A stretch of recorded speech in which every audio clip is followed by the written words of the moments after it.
It is the Mike Calta Show. It's 102.5 The Bone. Good morning, everybody. It is Thursday, July 11th, 2024, and we are coming to you live. How's everybody doing today? Good. Gio is back. I wish I had not shown up. Oh, really? Spanish just lit the loudest farts. I mean, it was like offensive. when you blow the horn to warn everybody. It The walls of Jericho coming down. It sounded like a sound effect. You know what I mean? Like it sounded like a because it was like a. Yeah. I'm sorry. It's I think the angle that I'm sitting because I'm not like sitting all the way down in the seat. I think it's just loose. So there's, I mean, could be that too. You know, you never know. In Lord of the Rings, when they warned the town that the dragon is coming, that's what it sounded like. Well, can I tell you? Smoke. I was going to talk about this later, but this slingshot's right into it. I'm friends with Michael Clayton, who used to play for the Bucks on Facebook. And after the Buccaneers, he went on to do like TV stuff. Remember, he was like hosting the midday show or whatever. Good looking dude. Now he is off the deep end, man. Why? Because his hair grew out. He looks like a post-apocalyptic preacher. And he, on Facebook every day now, he just preaches from the Bible, but literal readings from the Bible. Like, spent a whole hour the other day talking about how women are here to serve man. Oh. But like not women to serve men, but women to serve their man. The Bible says the women are put here to serve man because Eve screwed up, and women can't be trusted because Eve ate the apple, and that's why the man is here to fix the woman's discretion. I was oh my God. Man. But what made me think of that is he blows a giant horn. You know how Drew blows the conch? Yeah. He blows a giant horn. Yeah. And it's really long, and he's like, like to let everybody know it's coming. It is insane to watch. I texted somebody yesterday, I won't say who, and I was like, this guy might be more insane than Chidi, and he was like, yep. That's a toughie. Yeah, I mean, you can't let somebody just ramble on like that, saying those sort of things. I mean, not that you can't let him, but he's obviously, he could say whatever he wants, but it's just, I don't know. It's pretty weird. Did you see this video of this tire exploding on the plane in Tampa Airport? It took off though, didn't it? It kept going. No, it's so funny, Joe, because that's what I saw yesterday was the plane took off and a tire went rolling. That's a different plane. This is here at TPA. Yeah. This one here exploded as they were taking off, or maybe as landing. I don't know, but they were stuck there on the runway. AI's taking over, man. Weird things are happening. Yeah, you're not kidding. My wife is afraid to fly. And even though she flies and she's made long trips and all that stuff, she doesn't like it. It gives her great anxiety. And I don't want her to see it. I don't want her to see this news story. And it was here, too. It was here, yeah.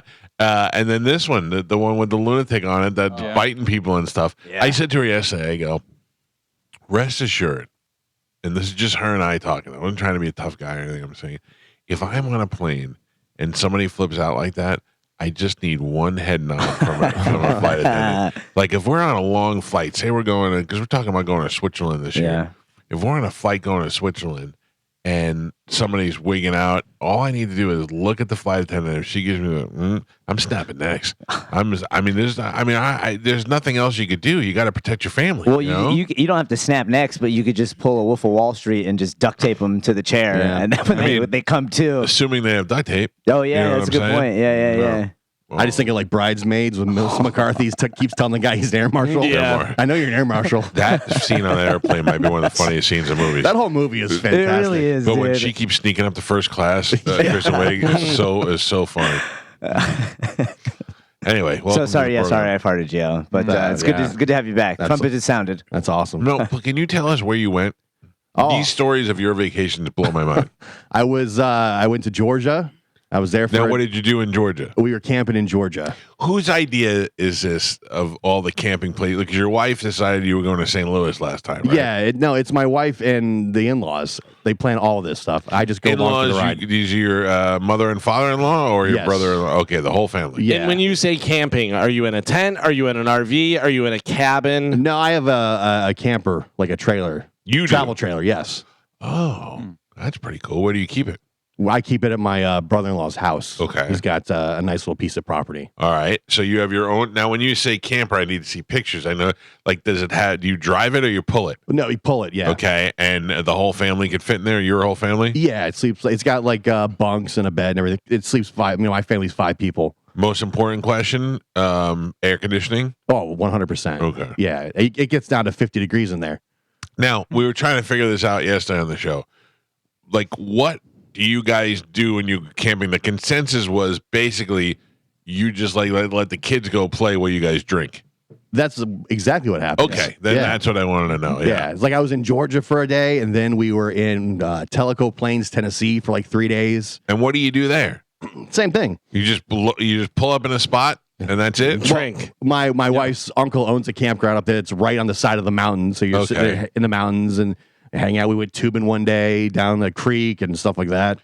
Wow, we are a different family. Yeah, and then after that, we drove to Damascus, Virginia, and we were there for like 3 days. You know what is the significance of that? So I went on a 17-mile bike ride in Lord. Damascus, Virginia. It's called It's the You did? Yes. Or the family did? I can see it in his face. He did it. Yeah. My wife planned this. She told me about it. I said, that is the dumbest idea I've ever heard in my life. 17-mile bike ride. No, this is ridiculous. This is stupid. 70 miles on a bike isn't as bad as walking or running. Right. I'm like, I'm probably not going to go. I'll just sit here and drink beer and wait for you guys to get back. I did go, and it was awesome because it's called the Virginia Creeper Trail in Damascus. Yeah. I don't know. Everybody made a lot of Biden jokes saying it's Biden related, which may be the case. Maybe he ain't named it himself. Right. But it's a 17-mile bike ride, but it's all down the mountain, downhill. So so it's easy. So you never have to pedal at all. Yeah. You're just riding through the woods over bridges. How do you get back? Well, there's a shuttle that takes you up to the top of the mountain with the bikes. with the bikes. Oh, that's my kind of It was bike awesome. ride. Yeah. So they drive you like 40 minutes up the mountain, and then you get on the bike and you ride the bike down the mountain. 40 minutes up the mountain. Yeah. Holy smokes. And then you ride the bikes down, 17 miles, and you How long does it take to get down? like 3 hours, 2 hours. Okay. That's not bad. Yeah, you stop off. There's different things to see and different outlook points, but you never. The only time we had to pedal was at the very end.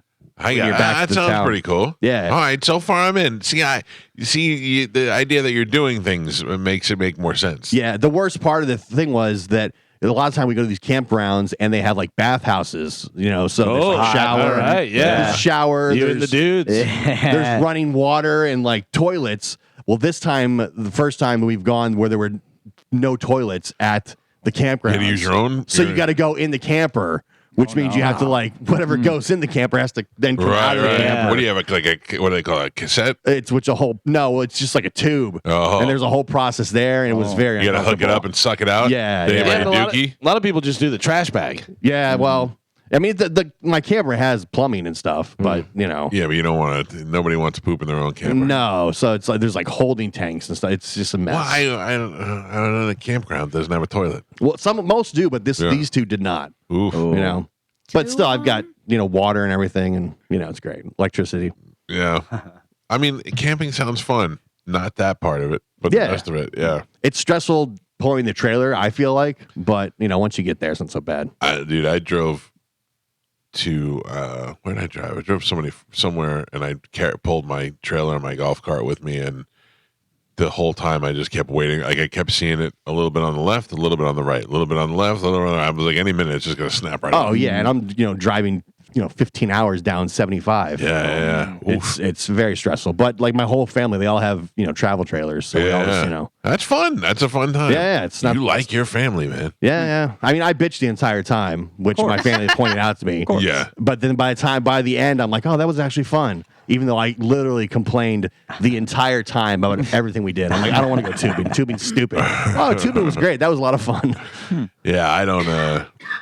Now tubing, that's another thing. What do they drive you to one end of it? Yeah, there's places like they drive you up to the top of the river and then you just float all the way down. These are none of the things my family will ever do. It's a lot of fun. I mean, my wife. That's what we did when I was a kid. Yeah. In Michigan. That's all we did. We had a camper, my stepdad, and all the family. That's what we would do in the summer. It sounds awful to do as an adult. Like the bike ride thing, I thought it was going to be horrible. It was awesome. So we're going to my brother-in-law's cabin in Georgia for Thanksgiving, probably for a week.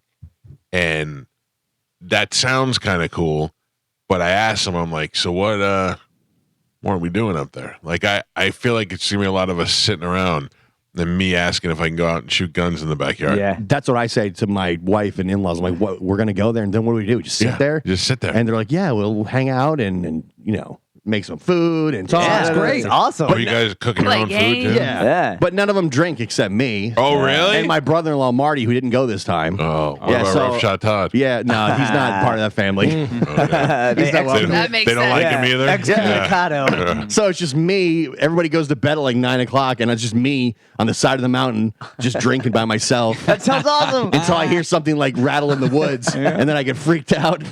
So you're sitting up outside by the fire drinking? Yeah, Oh, no. Nice. it's awesome. That's not. It's awesome. I start thinking, geez. Yeah, and there's no like very limited cell service in a lot of these places. Well, you just go off the grid, where the only thing you can do is call 911. That's the only thing that'll work on your phone. Yeah, Especially so as soon as you see Jason Voorhees coming out of there. Yeah. Gio gets arrested for asking 911 to make calls for him. Can Yeah. you put this through?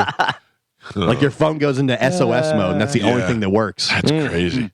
Yeah, I stayed up in Pigeon Forge, and that was the closest I want to be in the mountains. Yeah, that's like Disneyland. Yeah. It's basically I drive Orlando up in the mountains. But that's awesome too. We've done that too. Yeah. Well, you guys like to explore, man. It's interesting. Yeah, my wife likes to go hiking and stuff, which I hate, and I Yeah. bitch about the entire time. Yeah, I don't. We were talking about this the other day with Galvin. I don't. If even just take the physicality out of the hiking, I just find it boring. Yeah, to walk so do through I. the woods and look at things. I'm just not like I don't get the. At least when I hiked Monkey Mountain, there were monkeys at the top. Give me a goal. I told my wife, like, do you have Google? Do you have the internet? Yeah. Like, this is how most people die is on hikes. Right. Like, you always read a story. Oh, they were just hiking and he never came back. He disappeared. We found him 6 years later, and we found human remains next to a cliff. Listen, I was talking to Tony Burton yesterday, and I was explaining to him how we went in California, and we went to go to Big Sur, and we were hiking through the woods.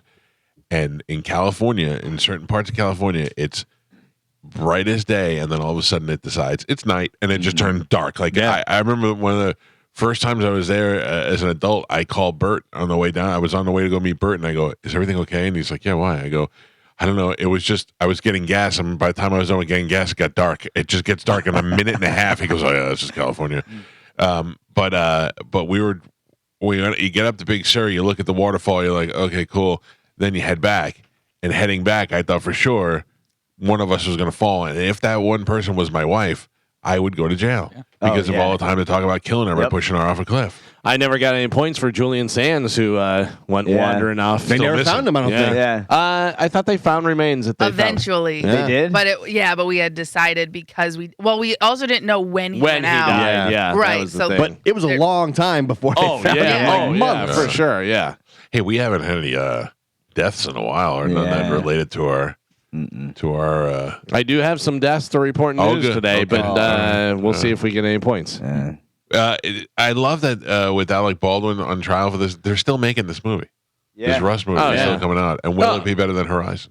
Maybe. I mean, it doesn't even matter. It's getting so much publicity. They're like, yeah, all right, we're gonna make so much money off of this stupid movie. And they're not even going to show the part where they shoot the girl because she wasn't even in it. Every time you see a gun in that movie, though, you got to think, Yeah. oh, man, That's the one.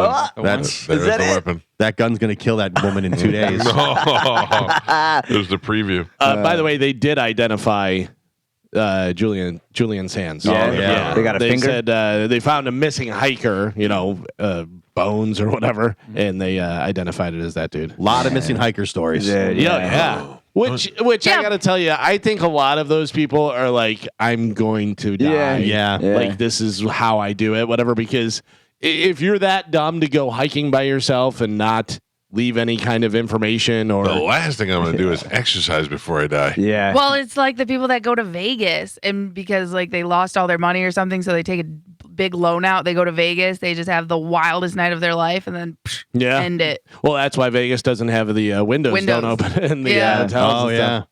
stuff. Yeah, I wouldn't do that. What? I wouldn't Jump? I wouldn't go. I don't think that it'd be like, let's have one more rager. Oh, really? Yeah, I think I'd be more the sad type that wanders into the woods. I'm not walking very far. Oh, man. I just walk into the woods. So you're hiking. No, just take a couple of steps in and sit on a log and then just go whatever it is, you know. Wow. This bike trail we went down was right next to the Appalachian Trail.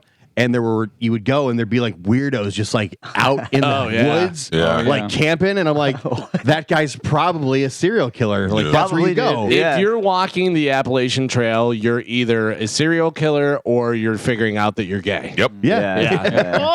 I don't think that's true. Listen to me. I did Galvin speaks facts. I know 3 people that are like, I hiked the Oregon Trail and came back and they were gay. Yeah. Yep. And when somebody says to me now, I'm going to take some time to hike the Appalachian Trail, not the Oregon Trail. The Appalachian Trail, the people that come back are like, I'm taking some time off and do that. And be like, I don't know. Let's put it to a test. We should all go. I'm in. I'd walk the Appalachian Trail. Guess who take comes 2 back gay? steps, Spanish. 2 steps, drop to your knees. I could see you doing that though. With all your stuff and spiritual and doing this and blah blah blah. I see you walking that. And then he comes back and we're like, gay, and he's like, no, but I'm not close to it. What if there's something out there? What if there's like some a big gay monster? or like a water puddle that everyone comes across and can drink out of it. Is it a gay puddle? It's a gay puddle, yeah. So you know what the crazy thing is a lady did that hike. She was hiking the Appalachian Trail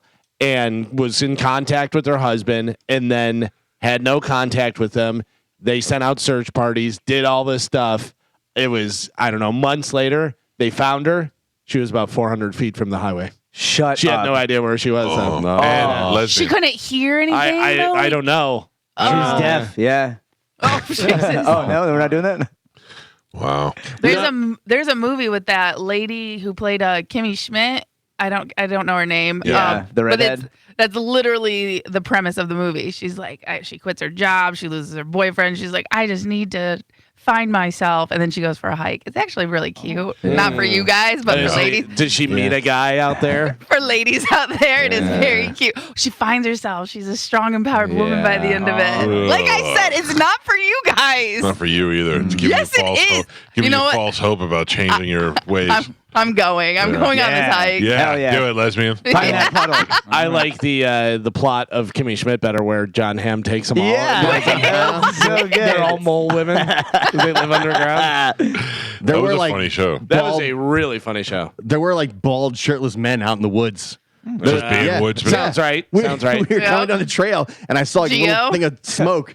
And I'm like, what the hell's going on over there? And then I look, and there's this guy just has like this little camp set up, and it's him, his tent, and he's got no shirt on, just a backpack, and he has a knife, and he's like carving a piece of wood. And I'm like, what the hell is going on here? Right? Yeah, but you got to figure that's also to our point of the Appalachian Trail is like that guy. Whatever comes along, he's like, I'll bang it. I'll have sex with you. Like, who's gonna know? Yeah. Who's gonna tell on me? Who cares? Yeah, this was like in the middle of nowhere. We're like 15 miles out from like the town at this point. That's terrifying. Like he could kill me, and that's it. Nobody would know. Oh, man. And then whatever. Like he could be eating the last fat guy that rolled on the mountain on the bike. Yeah, and there's different rules on the mountain. Yeah. You can't. Not all law applies there on the trail. But he gave me this look with the knife, and I'm like, man. And that's when I started yelling at my wife. You locked eyes with him? I'm like, this is a horrible idea. Yeah. What are we doing? And it was early on. Oh no! I'm like, this is so stupid. He'd be like, he holds the knife and he's like, you smell like burgers. Yeah. Oh my god! And you'd see random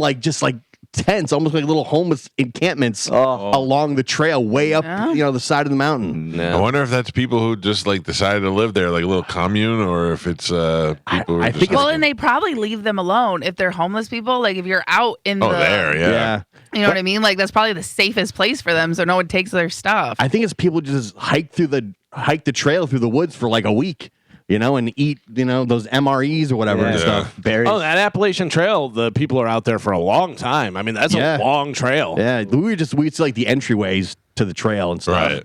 But yeah, just weirdos in the woods, no shirt on. I'm like, what is Spanish's new show, Weirdos in the Woods. Yeah, I'm in. I'll take my weird wizard friend and we'll go out there and have a blast. That's the only time I had to pedal the bike was when I saw the weird bald man arise from the bushes. I saw something worse than Sad Weirdos.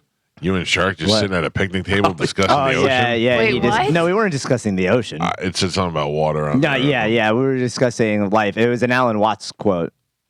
Yeah. You know Alan. The golfers? Yeah, I mean, I don't know. Who's Alan Watts? TJ's brother.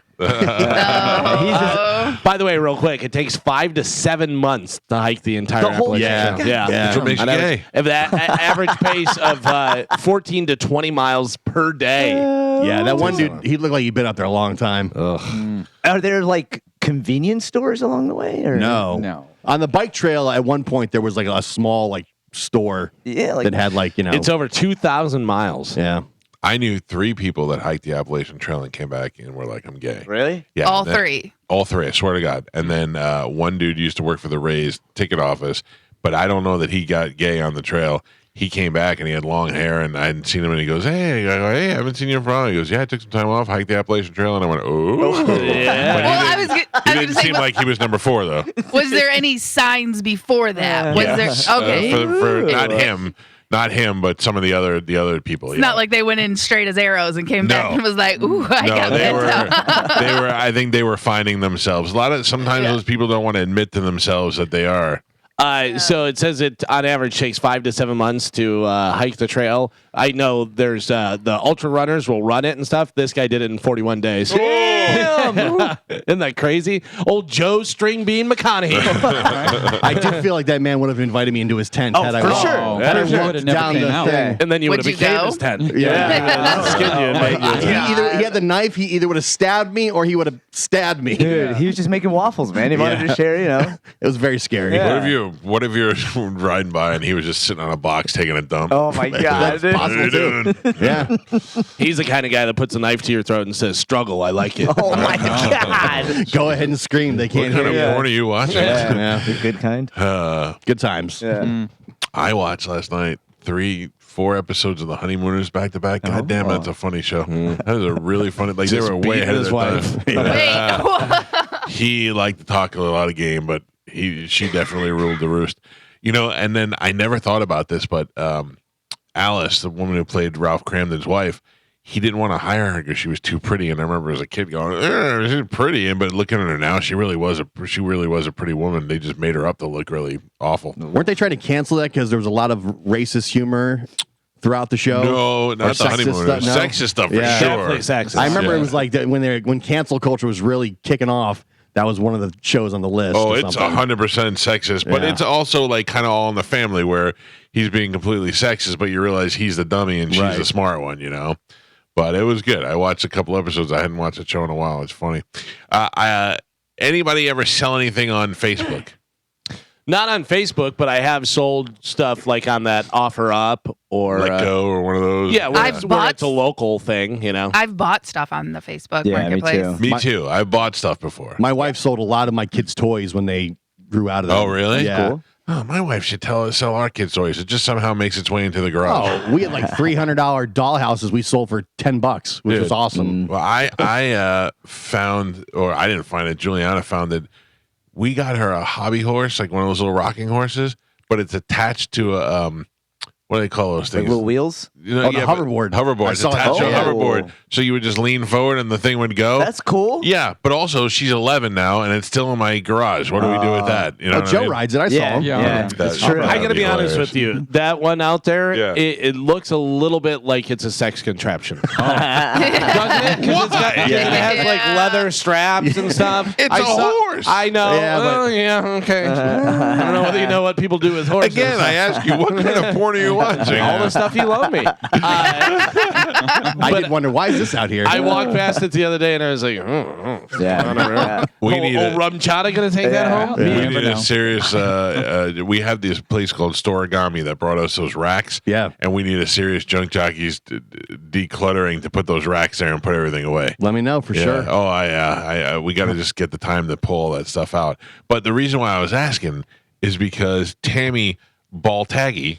Oh, I yeah. don't know if I'm saying that right. Yes. She is selling something on Facebook that came up in the Pasco buy sell trade today, so it was in my feed. Okay. Is it her body by any No, chance? no, not that I know of. It's a brand new, never worn tungsten ring. It was. It says it's a wedding band, but it was $98, and it just looks like a black ring. And I'm not a ring wearer. I don't even wear my wedding ring. I just don't like the way they feel on my finger. Nor am I interested in a black tungsten ring. Wondering why Tammy is selling it. It says brand new, never worn. Selling because I found out he was gay. Oh, yeah. Sorry, Tammy. At least Go you found through out. those ring stories because there's a bunch of them. There'll be guys that sell engagement. She's got girls that a sell same ring posted in a couple of different places that need this to go. Found out he was gay. At least you found out before. Yeah. Did she? Yeah. The stories on the wedding dresses that are being sold Yep. are even Oh, better. yeah. Oh, really? Oh, Yeah. dude, yeah. But I think some of them probably may be fake Yeah, for you're that probably right. reason to Yeah. try and get you to read it, to try and get you to buy it type thing. Gets people to share the story. Yeah, exactly. Found and out he like was it. gay is hilarious. Yeah. Whether it's true or not. It's hilarious. Well, I was on the trail, did not find out I was gay. All right. Sorry, You didn't everybody. voluntarily We weren't on the walk right trail. You didn't Everyone go else far find enough. out. You didn't go far enough. I thought about it, but I was like, no, I'm good. You would have found out if you would have went in Knife Man's tent. Yeah. The day you come to me and go, hey, I need to take a leave of absence and find myself, that's when I go, just give me a kiss. Yeah. Wait, what? Let's just make out right now and get it. Save you a lot of hiking. Oh my God. Save the 15-hour drive. Yeah. Seriously. It is Thursday on this program, which means we'll have an open letter rewind coming up after the break. And then for the first time, hopefully of many, Baker Mayfield is going to join us on the show. And I'm very excited about that. He does not hike the trail at all. No, remember, I was thinking, remember at the beginning of the season, we said the team was going to suck? No, we didn't say that. We didn't say it, right? Galvin pointed out yesterday, one guy No, over here. I think we went through the schedule and both of you guys were like, win, win, win. Like they're going to the Super Well, that Bowl. was just Gio trying to. Yeah. That was just Gio trying to make up for his bad predictions. Yeah, no. Listen to me. I say before the season, maybe that's something else that we do. Is that's a caveat to the score. Whoever comes closest gets an extra point towards their record for the season or something. You know what I mean? You predicted. Yeah. Whoever- That's something different. Whoever comes closest to their actual record. This next season is going to be wild because there's a lot of quarterbacks. Like you got Russell Wilson in Pittsburgh, which I totally forgot. Yeah. And Justin Fields. Justin Fields, yeah. Is anybody watching the new Hard Knocks, the Giants? No. It's the Giants preseason Something, yeah, or whatever. yeah. I don't know. What Whatever are it's they doing? called. What are they working out? No, so it's they're at the combine. They're off season, maybe I think is what it's called. And they're whether they're going to keep Saquon, whether he's going to stay or whether he gets traded and all this different stuff. It's pretty interesting, Gotcha. and it shows. Last night's episode was the second one, and it was at the combine, and the dude ran 4:21.40, which beat the record, which was 4:22. Yeah, because he did 4:25, and you can run more than once. And everyone was like, I mean, you're that close, whatever. And he went out there and booked it and beat the record. Do you know when Joey was going to these camps that you go to, like training at colleges to play football and stuff, they would tell him if you get up that morning and you don't feel like you're 100%, don't run. And I was like, what do you mean? And he goes, because they get it all recorded. Every time you run, like don't if you're not feeling fast that day, don't do it because it'll always stay on your right. I was like, they don't want you to be all over the place. You know what I mean? They so want you you could to just be like, I'm not consistent. running today. Yeah. Well, that was the other thing too. Was a lot of them that were going. A lot of the college kids, some weren't even doing anything. They were just there, but then they didn't perform or do anything. A lot of the Because it only quarterbacks- hurts them. Yeah. A lot of quarterbacks now say they don't throw at the combine anymore. Yeah. Yeah, that's what I say. Carmen, you'll be happy to know. Yeah. I went to the gym again. What? Yeah. Now you're a regular? I'm a regular now. Okay. What are you doing? What's your regimen? Are you like let's not strength training? Are you cardio base? Both. Okay. Yeah, I got Whatever you. Chat GPT tells me to do. Yep. I do have this. There's this machine that has like pulleys on it, and at the top of it, it's got like a little something up here that holds the thing, and it just makes an angry face. It's got two eyes and a mouth that's going like this, and I go, I know, I feel you. Every time I get on, I go, good to see you too. Yeah, I got arms today. Oh, you do? Yeah. You need me to spot you? If you want to. Where are you going? I go to Crunch. The one over here or no? The one In Dale Mabry? Carrollwood, yeah, I don't care. I'll tell everybody. Mike So crunches at Land O'Lakes. Yeah, right. You going to the gym a lot? Yeah. What are you doing? Like, what's your workout? I do the pulley angry face. Yeah. Stares at me. I do the one in the game. Yeah. My Pilates class is there. Yeah. Today's my rest day, so I don't know what you guys are talking about. That was mine yesterday. Yeah. Today is mine. My wife goes to Pilates. Oh my God. Can I tell you, your wife posted a workout video yesterday? Yeah. She's looking good. She goes to this gym now called the Butt Factor or something. I don't know. The my. the glute box. It's Yeah. all about your ass. Yeah. Butt box. And they are constantly taking videos and posting them on there. And I'm like, and my wife goes, do you know who this person is? I'm not going to say his name. I say Bill. And I go, no. And she goes, okay. And I go, why? And she goes, oh, because every time I post a video, he messages my inbox and tells me what I'm doing wrong, even though I'm working out. Oh, boy. Oh, those are the worst. Even though I'm in the it's the glute factory. I can show you. I can show you. Yeah. And she's in there with 2 trainers in the glute factory, but this guy knows better. And I go, do me a favor, unfriend him before I kill him. Now he wants to fix her glute box. Oh, man. That was good. That is the thing, especially with like all workout chicks. Any girl that works out, there's always a guy. If you did your form is a little bit off, and if you did this, and it's like, oh, really, beer belly? What are okay? Carmen, I can tell you go to the gym. There was a pro golfer, a female pro golfer that's hot, 20-something-year-old pro golfer on the tour. Yep. And she was out there and she was working on her swing, and the guy came over and he goes, if you do it, and she goes, oh, really? Okay, thank you. Yeah, like guys always think they know better. I don't know nothing. But also, I got to be honest with you. If you're trying to get a girl, don't tell her what she's doing wrong. Right. I would have gone over to that girl and go, man, you can hit. Can you show me how to swing? Yeah. She would like that a lot better, I'm sure.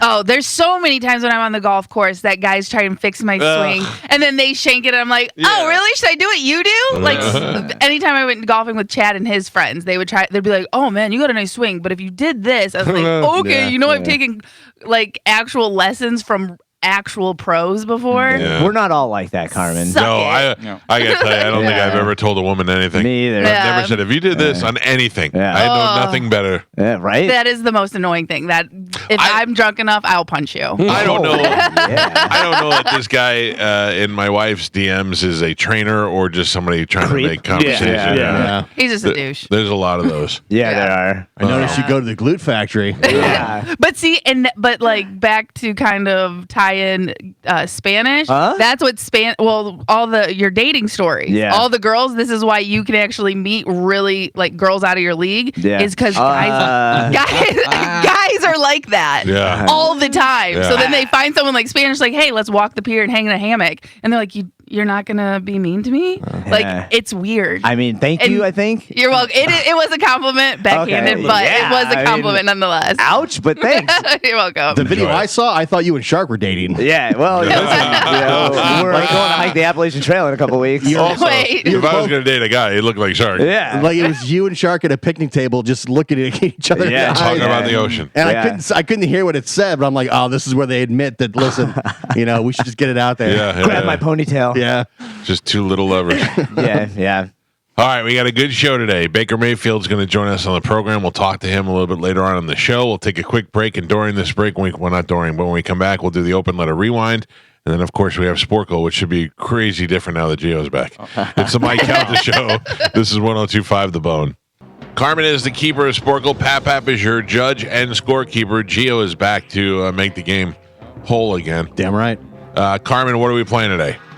Okay, today we are going to be playing ends with X. 4 letters. Wow. Okay, so these are 4-letter words that end in the letter X. I believe I'm going for 3 in a row today. Let's see.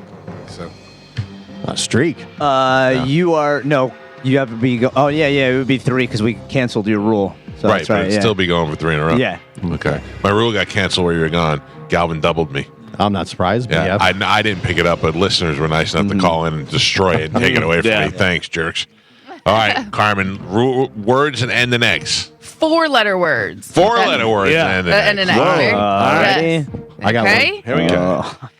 A deception or fraud. Hoax. Spanish. Beloved former Jeopardy host Trebek. Alex. Alec. Alex. Alex, I will accept. Pap. I don't know who said that first. Gio. Gio. Thank You you. didn't say Trebek? That's not. I did say Trebek. 4-letter words. It's ending 4-letter in X. words. I Ends said in X. Trebek. You said Tre- Trebek, yeah. Yeah, that is not the answer. A curse that causes Hex. minus misfortune. Say it one more time. A curse that causes minor misfortunes. Vex. I don't know.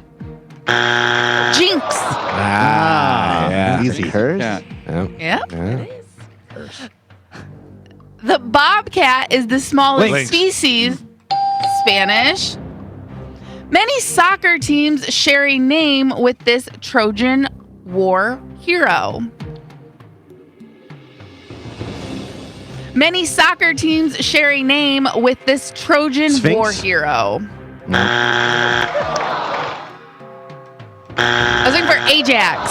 Oh, I mean, he cleaner? He was clean, Yeah. clean the sink with it. Yeah, but he was the hero. He He was cleaned a everything war up. hero. Yeah, but none of us knew that. We all, if you would have said the Well. Yeah. purple powder that cleans the sink. Had the cleanest toilets Gotta go in all the deeper. land. in all the land. All right, your next one. Harpo, Carl, March. Galvin. Theater for viewing massive motion pictures. Mike Calta. Rockabilly singer Buddy. Looking for the last name. Rockabilly singer Buddy. Sparks. Marks. Row. Knox. Buddy Knox. Your next one. The river that forms. Styx. Mike Calta. The quartzite mineral, mostly banded, but Onyx? often pure black. Yes. Geo. Shit, I haven't said that in a while, huh? Yeah. Pap, we are halfway there. Galvin is on the board with a single point. Gio, Michael, and Spanish are all tied for first with only 2. What's up? All right. Tight. Seems off, right? Yeah, Yeah. you had more. Everyone not keeping their all. own scores? Yeah. Okay. Not everyone, but I trust you. All right. We are doing ends in X, 4-letter words. Your next one. Silly rabbit. Tricks. Is cereal. Spanish. Wild mountain goat with large backwardly curvy horns. Wild mountain goat with large backwardly curvy horns. Max. Tracks. It's a ram. No, ibex is what you call yeah, Oh, those. yeah, right, the that's ibex. right. I remember Yes. saying that. I love a good ibex. Yeah. Like that. We all learned something new. Delicious. guys. I saw. No. I saw Top Gun in IBEX. No. was great. All right, your next one. Cat breed known for being tailless.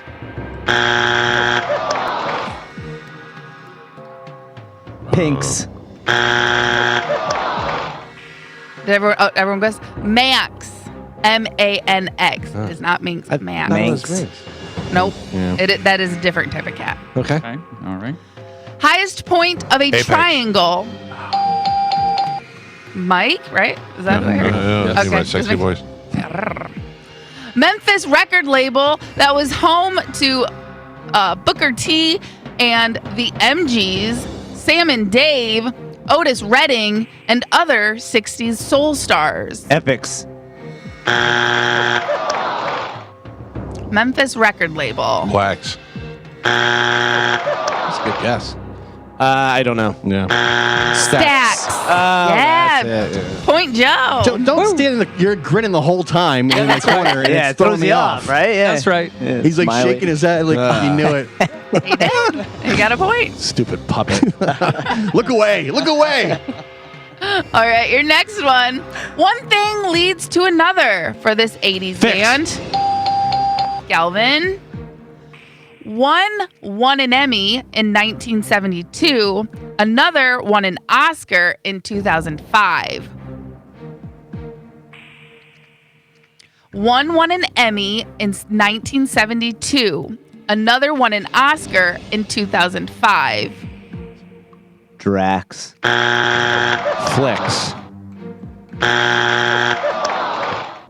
Quicks. I was looking for Fox. 4 One of letters. An actor, actress. Jamie. Yeah. Last name Fox. 2 X's. Red. Yep. He's got 2 X's? Yeah. Yeah. It's a fake name. Learn something new. Rate of flow for energy and fluids. Yeah. Rate of flow for energy and fluids. Ends in X, 4-letter word. Flax. Flux. Flux. Flux? You got it? Yeah. Flux capacitor. Yes. You were right. It makes me so nervous. La, la, la, la. Sounds different. Pronounce that L. The central point of a matter or the Southern Cross. Jocks. The central point of a matter or the Southern Cross. I don't know. Crux. That's what I meant. Damn it. Half point. This cereal comes in many varieties, Chex. including, of course, Gio gets it. And Pap, we're on the last 3. Oh boy. Galvin has 2 points. Michael and Spanish both have 3 points. What? And Gio is your leader right now. back, baby. He's winning by 1. He has 4. Back from the Appalachian Trail. That's right. Hey, gay as ever. This game is like a downhill bike ride. All right. We are doing ends in X, 4-letter words, last 3. Here we go. Saucy, impudent young girl. Fox. Nope. Minx. Galvin. Yeah. Your next one. Persuade, perhaps with Cokes. a small. Wow, guy's on fire. This is the last one. Is anyone out? Is anyone in? Everyone in, right? Spanish, Michael, Galvin, all with 3. Gio with 5. Everyone in. Can't win. Can't The win. battle for second Drink it in. place. Back, baby. All right. All right, and your last one. Chocolate bar from Mars. Twix. Oh. From Mars? Oh, Mars candy. Yeah. It's so good it came from outer space. Yes. Ooh, I Eat a W.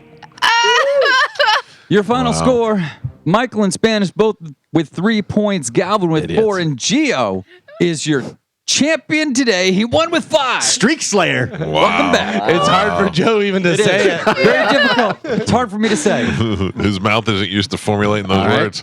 So now I get to make a rule? Oh, you get to No. pick a No. line, Gio. Pick a line. Line 6. Line 6. All right. Good morning. Who's this?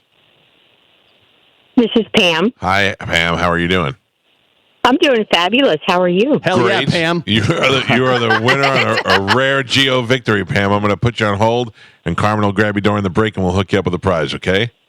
Awesome. Thank you so much. Thank you, Pumpkin. Hold on. There you go. There's Pam. Galvin, what do we have coming up in news? Coming up in news today, Slurp It, Diet Feces, and Danny Ocean has spoken. Oh, yes. All right, Galvin, as your news next. Coming up later on in the show, Baker Mayfield from your Tampa Bay Buccaneers is going to join us on the program for the first time. We'll get right into news next. It's a Mike Calta Show. This is 102.5 The Bone. I feel like I've been blocking a lot of people on Instagram. Maybe we got a little amnesty action. Oh, you gave a little bit to FVD the other day when he called in. Oh, yeah, did you hear that? Yeah. I don't know. I mean, I don't know. Whatever. Just tried to help me with fishing stuff. Yeah. Is Medicine Man still blocked Oh, and banned? yeah, Okay. But on Amnesty Day, he may be able to work his way Yeah, back I in. didn't know if he had, got back in. I can't remember why I was mad at him. He called me a certain name, and I remember quite something. It was something. Yeah. Somebody said to me that made me very upset. But Yeah. He gets very angry sometimes. Very does. aggressive. Yeah. Yeah. Remember whenever the cop was giving him the stuff and he threw it on the ground and yelled at I wiped my ass with your. Yeah, right. Fat ass. Oh! wait, what? Fat ass. Oh, that's not right. That is not right at all. I've come to terms with the fact that you cannot hurt my feelings. I don't feel like. I mean, I feel like I have. You want us to try? I mean, I think you could throw insults at me. I just don't think it would hurt me. You know what I mean? I think my insides are like I have a big heart for my family and my wife, but other than that, I don't feel like it could be broken. I think you're a outside of horrible that. father. I don't care. Oh. That's what I'm saying. I would think that for me, that'd be something, depending on who said it. Who said it? That Yeah, would be but the only thing that made me feel. If you felt that way, Yeah. if you felt, maybe I'm a bad dad, and somebody said you seem like a really bad dad, you'd be like, damn it, Yeah, other yeah. people know, I mean, it's not like you're just sitting there drinking while they're trying to play in Yeah. the pool and stuff. Everybody else on vacation. Did I don't think I have two things to tell you about. One of the things I don't think if I said this on the air or not, about the snake in the pool. You did. Yeah. Yeah, you did. You told us. You manhandled that bad boy. Yeah. I had a nightmare about it last night. You said some Really? people were saying the word hero. They were throwing that around. Yeah, that's true. I did. I don't want to too much, but Some people were you. Snake wrangler. Yeah. barehanded to pull it out of the pool. I heard about this all the way up in the mountains. What The legend of the Tampa Snake Wrangler. They said, "Do you know the guy who grabs a snake barehanded in his pool?" Yeah. Well, Legend has that same man who fell on his back patio, grabbed a snake by his head and put him out in the woods. yesterday I talked to a friend of mine I haven't talked to in a long time, and she goes, "I got to ask you a question, but you have to be honest with me." I said, "Yeah," and she goes, "We've been friends a long time. Be honest." I go, "Oh yeah." She goes, If it's what I think it is, it's crazy. she said, "When you fell in your backyard, was that real?" And I went, "Yes, 1,000% real." First of all, I'm not faking anything like that for the internet. Yeah, You know what I because mean? if you fake that, you're getting hurt. Yeah, You know what I mean? but like, there's also no. like I don't have an end game. Like you, This will get a lot of views. right? Yeah. It's not. I don't have my fall monetized. Yeah. It's not like 8 million people saw it, so I got $30 for it. It's not worth it. And if we set that up, I believe you would be hurt worse. Probably. Yeah, yeah. what you I'm not got. coordinated enough Yeah. to stunt fall. I said it, the telltale sign that it was real was after I fell, the minute of me stopping for a second and realizing it's all on camera. You can see it Yeah. in my body language. I just go, You could have been the Hawk Tour girl, going Yeah. viral, change your life. Spit on that thing. no. By the way, I did not care about her. I was like, yeah, whatever. And I thought people were dumb for being like, oh, I'm going to get a shirt that says Huck to. Now I don't like her. Yeah. Have you- I've seen two things with her, and I'm like, shut up. Don't hate her though. It's not her fault. No. It is her now. Now I don't. Yeah, because she's annoying. Not her. Listen to me. I'm telling you, she's annoying. She's a dumb hillbilly, Yeah. and she's Oh not. my God. She's not attractive enough. At first, you were like, "Oh, she's cute." Now she looks like from that. What was the Jim Henson thing? The Crystals. You know what I'm talking about? Yeah. where they all look like birds. Yeah. That's Oh, what the she dark, looks dark like. crystal. Dark Crystal. Yeah, that's what she looks like. The Skepsis. I think it's called. She Dark definitely Tua. isn't hot. She's Yeah. cute. Yeah. She's cute. But I gotta tell you, that hillbilly accent just ruins it. Like a southern accent, okay, you're fine, whatever. You got a little bit of a southern draw, but she's like, I'm not about this. I'm like waiting for her to spit out a banjo. Do you follow her on Instagram, like her account? No. So she has the videos she's putting out now. You would think like she cured world hunger and Yeah. stuff. And she's like got these interviews where she's sitting down. I'm just a small town girl. I'm not mad like at she's her for accomplished that. something. Yeah. Like, Like, and the thing is that to think about what she said that got her to be so Yeah, famous. man. yeah, and she's like, I'm not going to do OnlyFans, and now all of her stuff is being branded as Haley Hawktua Welch is like So the thing now. Yeah, Tua. So funny. Well, maybe we can get her out at one of the tailgate parties. if you got $50,000, maybe she'll Bobby, come on out. Maybe Bobby the Cowboy knows her. It was only $30,000 for her to be down at the Yeah. Hollywood Hard Rock. So trust me, in a couple weeks, it's going to be down to like $500 and a Yeah. case of Schlitz. But also make that money while you can. Oh, yeah, it's not that her doesn't. fault. Yeah, it doesn't last long for Yeah. most people. You know what I mean? Like there's only a few of those people that really like made it work. Like Bad Baby. You know Yeah. what's funny She's is the next Catch Me Outside girl. That's who Yeah. this is. the But Hard Rock exactly. Girls one time were going to bring Calendar Girls by, but we had a porn star in before that, and they were like, we can't go on after the porn star. And now they were like, we gave the Hawk Tour girl $30,000 to come to our Yeah. pool. That's hilarious. She'll be doing a club tour soon. She's already doing it. Yeah, Yeah. Yeah. Her I mean, what are you She's going a- to see? What are you going to? I mean, what is there to You see? gotta talk No, to the Hawk Tour girl. they are- You get to they put have a it in- picture of you and the Yeah. Hawk Tour Yeah. girl on your Instagram, and now you're an idiot that Yeah. gets likes. It's already in works. She's getting a reality show. Yeah. Okay. I have a reality show for her. Yeah. Your show's not going to work. That's the reality. The reality of when it worked, yeah, where reality sets in. She's at best a surreal life candidate. I to would go live in the surreal say life. that. Like after this, but like the thing is like you got to think about how many people have never been to the country, and she lives in a town with less than 2,000 people. So like that's what is the big draw for some people. They've just never seen that in their life. You know what I mean? I don't understand it. Huh? But anyway. You don't have to. Thank you. I've taken new steps in being a bad father. Oh man. Wait. My daughter is not afraid of a lot, but she's definitely afraid of this. Hold on. I don't even know if you know what this is. Joe will know. Mm-hmm. Tiny Tim? Yeah, the guy that had a heart attack singing the song. Did he? I'm pretty sure. Yeah, he died performing the singing song. Yeah, he died on This stage. Well, it's all he did was sing this song. ever. Yeah. She is petrified of this song. Yeah. Has she seen the guy? Yes. Oh. He's creepy. Yes. Well, So this now- was like a song that was going viral on TikTok. They were doing dances or something to it. Oh, That's why it she got is resurged. so afraid of it. So now I hired not wireless cool, man. speakers under her bed, Not cool, and I man. play it from the other room. I'm trying to think of what I could do next to get her. Not cool, bro. Yeah, I walk by her room and I stand outside and I go, and she's like, "I hear you." Yeah. Well, at anything, least- anything I could do to torture that kid. Yeah, I'm but at doing it least now. she's scared of something like that's legit creepy. You know It what I is mean? kinda creepy, Yeah. But if you think about it, it's the equivalent of like a love tagger with a guitar. You know what I mean? It's avocado rocker is what it is. 100%. Couple things. Remember, he got married on the Tonight Show. Yeah. And then here it doesn't say anything about him dying while he was performing. It says that he recorded a video interview at Montague Book Mill. He later suffered a heart attack at a ukulele festival. Oh, okay. So maybe he was performing then, and then was hospitalized and died 3 weeks. Yeah. Through the window. But it's stuck in my head, and I just walked it out. Yeah. I go, tiptoe through the door. And she's like, "Shut up." It does sound like it would go well in a horror movie, though. Yeah. Yeah, Right? I think they used it in a and horror he's movie. a creepy looking dude. Dude, too, he so, is a He's monster. horrendous. Wasn't it Yeah. in one of the Rob Zombie I think so. movies? Yeah. House of a Thousand Corpses or Gotta something? be. Imagine you just walk home alone and you just hear this. Like, this is a great song to play when you pan out and everyone's dead in the room. Yeah. Like, that's a. Yeah. Yeah, he was in House of a Thousand Corpses. Oh, it is bad. Yeah. That's a All creepy right, song. ladies and gentlemen, we've Or waited no, long I'm enough. sorry, Devil's Rejects. Ooh, I even don't know. better. Was one of them. Yeah.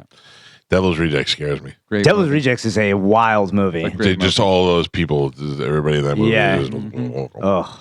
Sid Haig. Ladies and gentlemen, it is time to check in with Galvin. He has today's news. And now, news with Galvin on the Mike Calta Show. I was at a convention and Sid Haig was there one time and I couldn't even look at him. It just freaked me out. Yeah. What do we have in news today, Galvin? Today's news is brought to you by Pelt Shoes. Don't forget, back to school coming up. Kids going back to school, they're going to need some new kicks. Get them into Pelts because they have the perfect fit right there, both size and style. They offer the complimentary 3D foot scan that's going to give you an exact measurement, and your kids are growing out of their shoes. So right now, as I'm speaking, they're busting through their shoes. Tax-free in Florida, runs for 2 weeks this year, starting on July 29th, going through August 11th, so you can get into Pelts. They have 6 locations throughout Pinellas, Sarasota, and Fort Myers. Stop at the Pelts today. Make sure you tell them Galvin from the Mike Calta Show sent you. Are we going after the show on the 26th to go see Deadpool and Wolverine? I'm in 100%. Unless we can get a screening pass, I'd go to see it the night before. Yeah, I'm down. We got I'll to look go. into that. Yeah, Yeah, I'm dying to see that movie. Okay. You said 2 things. You said the snake thing was the other thing, Tiny Tim. That you Yes, did? yeah, Okay. yeah, all Tiny right. Tim. I was just You said making you sure. also had a dream about the snake? No, last night? whoa. Don't worry, Galvin. Whoa. Don't Sorry, worry. sorry, You sorry. can tell you while you're All right, pooping. all right, sweet. On your next. Sweet. I appreciate that. I'm sure that'll happen in the appreciate next it, 8 minutes. In my house again. All right. President Joe Biden will hold a news conference today, the key event in a monumental week during which the Democratic incumbent is fending off calls for him to step aside as the party's presumptive nominee following a shaky debate performance. You're the alley cat. It's just the type of event that many political watchers have said Biden needs to pull off successfully to turn back demands, including within his own party, that he withdraw from re-election battle against presumptive Republican nominee Donald Trump. Well, every time I see Biden talking now, he looks pretty stable. So Get him the juice. They must be really juicing him up pretty good, pretty solid. And is he taking any questions when you see him talking? No, but people are shouting things at him, and he's giving thumbs up and fist bumps, and I read that the only option is Kamala Harris. Yeah, well, they'd have to go to her first if he steps down. Yeah, she'd have to step aside because she's too. on the ticket, so then she can do it. Did you see his interview with George Stephanopoulos? Some of it, yeah. Where he asked him, would you take a cognitive test and do that? I take it every day. Every day I'm doing something. And they're like, oh, my God. And then TMZ asked George whether President Biden should run again. He said no, that he shouldn't run. And he was like, I shouldn't have said that. The crazy thing to me is even if you think he just had a bad night and you think he's not that bad, what is he going to be in a year from now, or 2 or 4 years? That's the insanity part of it. Like, there's no argument. That's the thing too. Is if you go back 4 years ago, how different. Was. I mean, he was still an old guy and stuff, but he was definitely a lot sharper. Much sharper. Yeah. He even looks different 4 years ago. Yeah. Well, now you have George Clooney is basically begging President Biden to drop out of the race. He says, just had a big fundraiser for him. Yeah, but it was before the debate. He says, quote, Biden saved democracy in 2020. We need him to do it again in 2024 by stepping down. Yeah, I mean, I saw it yesterday on the news, but I don't understand. The problem that you're having is that we're too close now. And like you said, they got the Kamala Harris thing. Yeah. So if he is going to leave office, there's no plan. So now you're looking at just being a couple months away from the election. You're days away from conventions. What all these people now, like George Clooney and George Stephanopoulos, and all these people coming out and saying now, are just taking away more and more strength in the party by saying this. 100%, but they're saying we have to put somebody else in there. Yeah. But they're not. Then it's up to the Democratic Party to do it. But here's the thing. I don't think it's too late. I think it's the perfect time. People have such a short attention span that if you start now, you can definitely have it ready to go in November. This is probably the best time for them to do it. There is nobody that's like, we should just be going with Bob. Bob is everybody knows Bob can win. There is no Bob. But if you're part of the Democratic Party and you go, who is the person that we could have out there that's going to win? Who do you think? I mean, not going to do a great job. Who's going to win?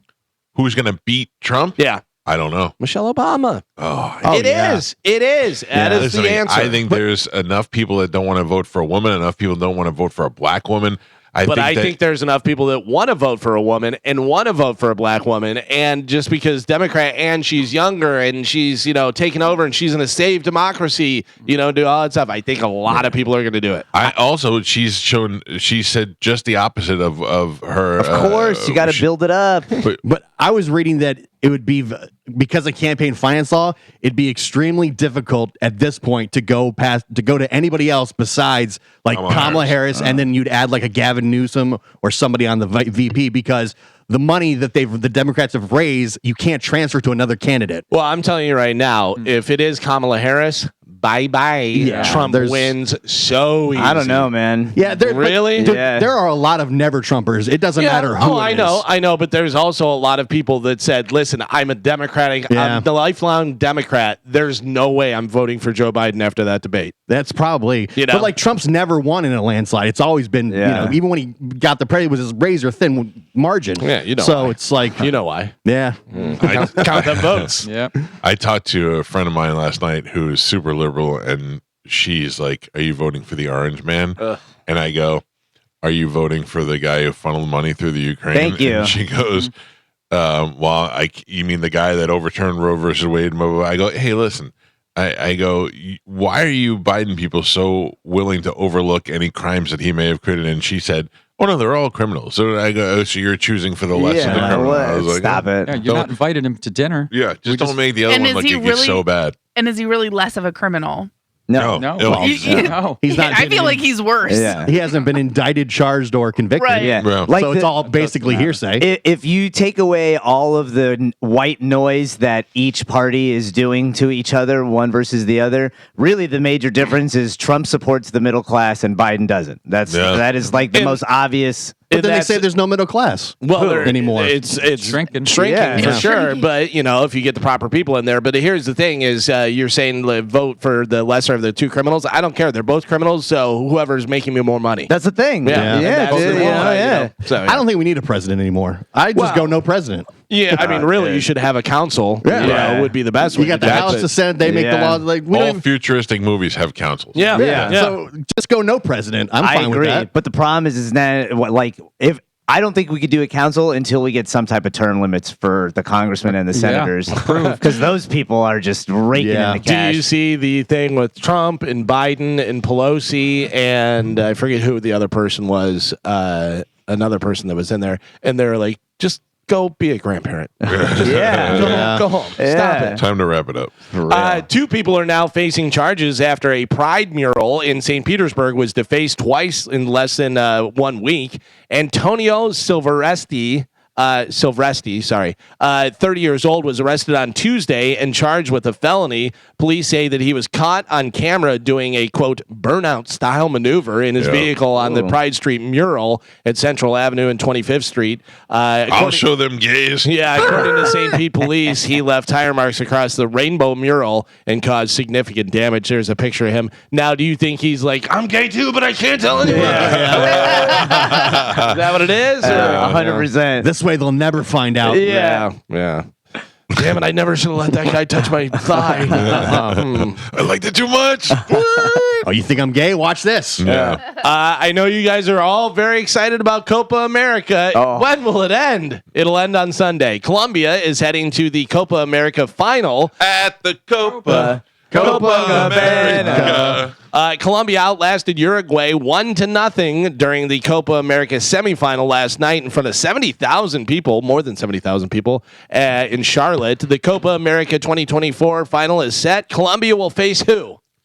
Argentina. Argentina, of course, Argentina. Spanish. They're the Thanks. defending Copa America and World Cup champions. That'll happen Sunday at Hard Rock Stadium in Miami. CCC. By the way, See. Carmen, did you see your boyfriend Drake What? put $300,000 on Canada to beat Argentina? Are you serious? Idiot! What a Piss away that money. And Listen, those, we broke up a while ago. also, if you don't know anything about soccer, don't bet against Argentina. Yeah, I know. Like, Yeah. come on, what are you doing?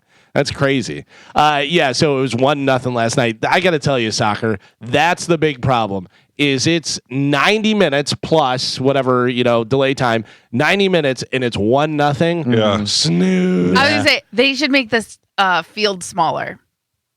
Honestly, Yeah. just because I feel like it'd be harder, but it would also be faster pace. Yeah. and Oh, it would listen, be more interesting. Indoor soccer was a lot Right. of fun and a lot. It's higher scoring and more fun and exciting, and you can board people and do all that stuff. The crazy thing is the rest of the world thinks it's awesome. Loves it. Yeah. And here in the States, it's just like garbage. Yeah. Gotta pick it up. That's Yeah. why. Like, we're yeah. the ones that don't. We're the weird ones compared to the rest of the world. Yeah. I know, and you see they go crazy over It's it. Yeah, they do. nuts. They get like days off Yeah. for the tournaments and stuff like that. they beat Like the each whole other country does. Yeah. Yeah. They riot.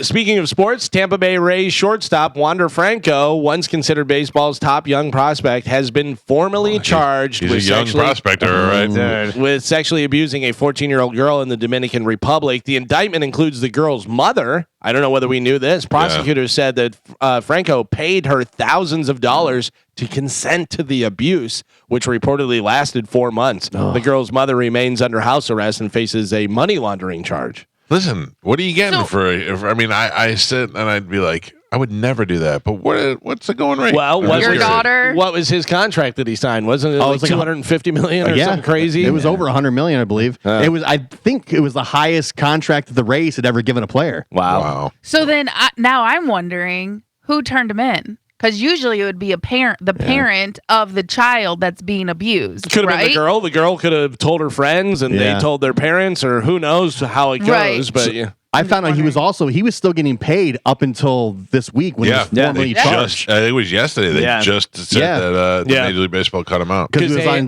not suspension. I forget what it's called, but he was still getting a paycheck and benefits. Right. You know, and MLB is still investigating and doing their stuff, whatever. But they had a hard out. I think July 10th, whatever. That they pushed back a little bit to actually formally charge. That's why they finally said, hey, we got to do this. We got to pull the trigger on it. Crazy. So this is I always love pointing to these stories. This is a great example of how human trafficking works on a small scale. And this guy's from the Dominican Republic and he's just a baseball player. Now imagine you're an Epstein and you got billions of dollars and all these rich people at your disposal. How easy it would be to hide hundreds of children like for that. every one of these guys, there's thousands of people that are getting away with that. Still blows my mind. And because I consider myself a top tier pervert, that this is something that people would be willing to risk their lives for, and millions of dollars and all this other stuff.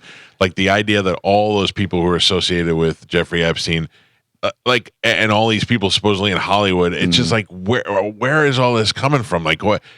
It's always been around. We just haven't heard of it. But I also think it's more than just sex. It's power. It's a mental disorder. It's blackmail. But having children and caring so much about my own children, and a lot of these people have children of their own. I couldn't even imagine. You have a mother who is selling her own child. You know what I mean? Like people are nuts. Money is a powerful tool. Never, ever sell Juliana. But if you gave me a good deal on Joey, I would think about it. Yeah, he's too old now. He's too old now. Sorry. I mean, if you can cut a good deal, I'd be like, you mean too old for sale?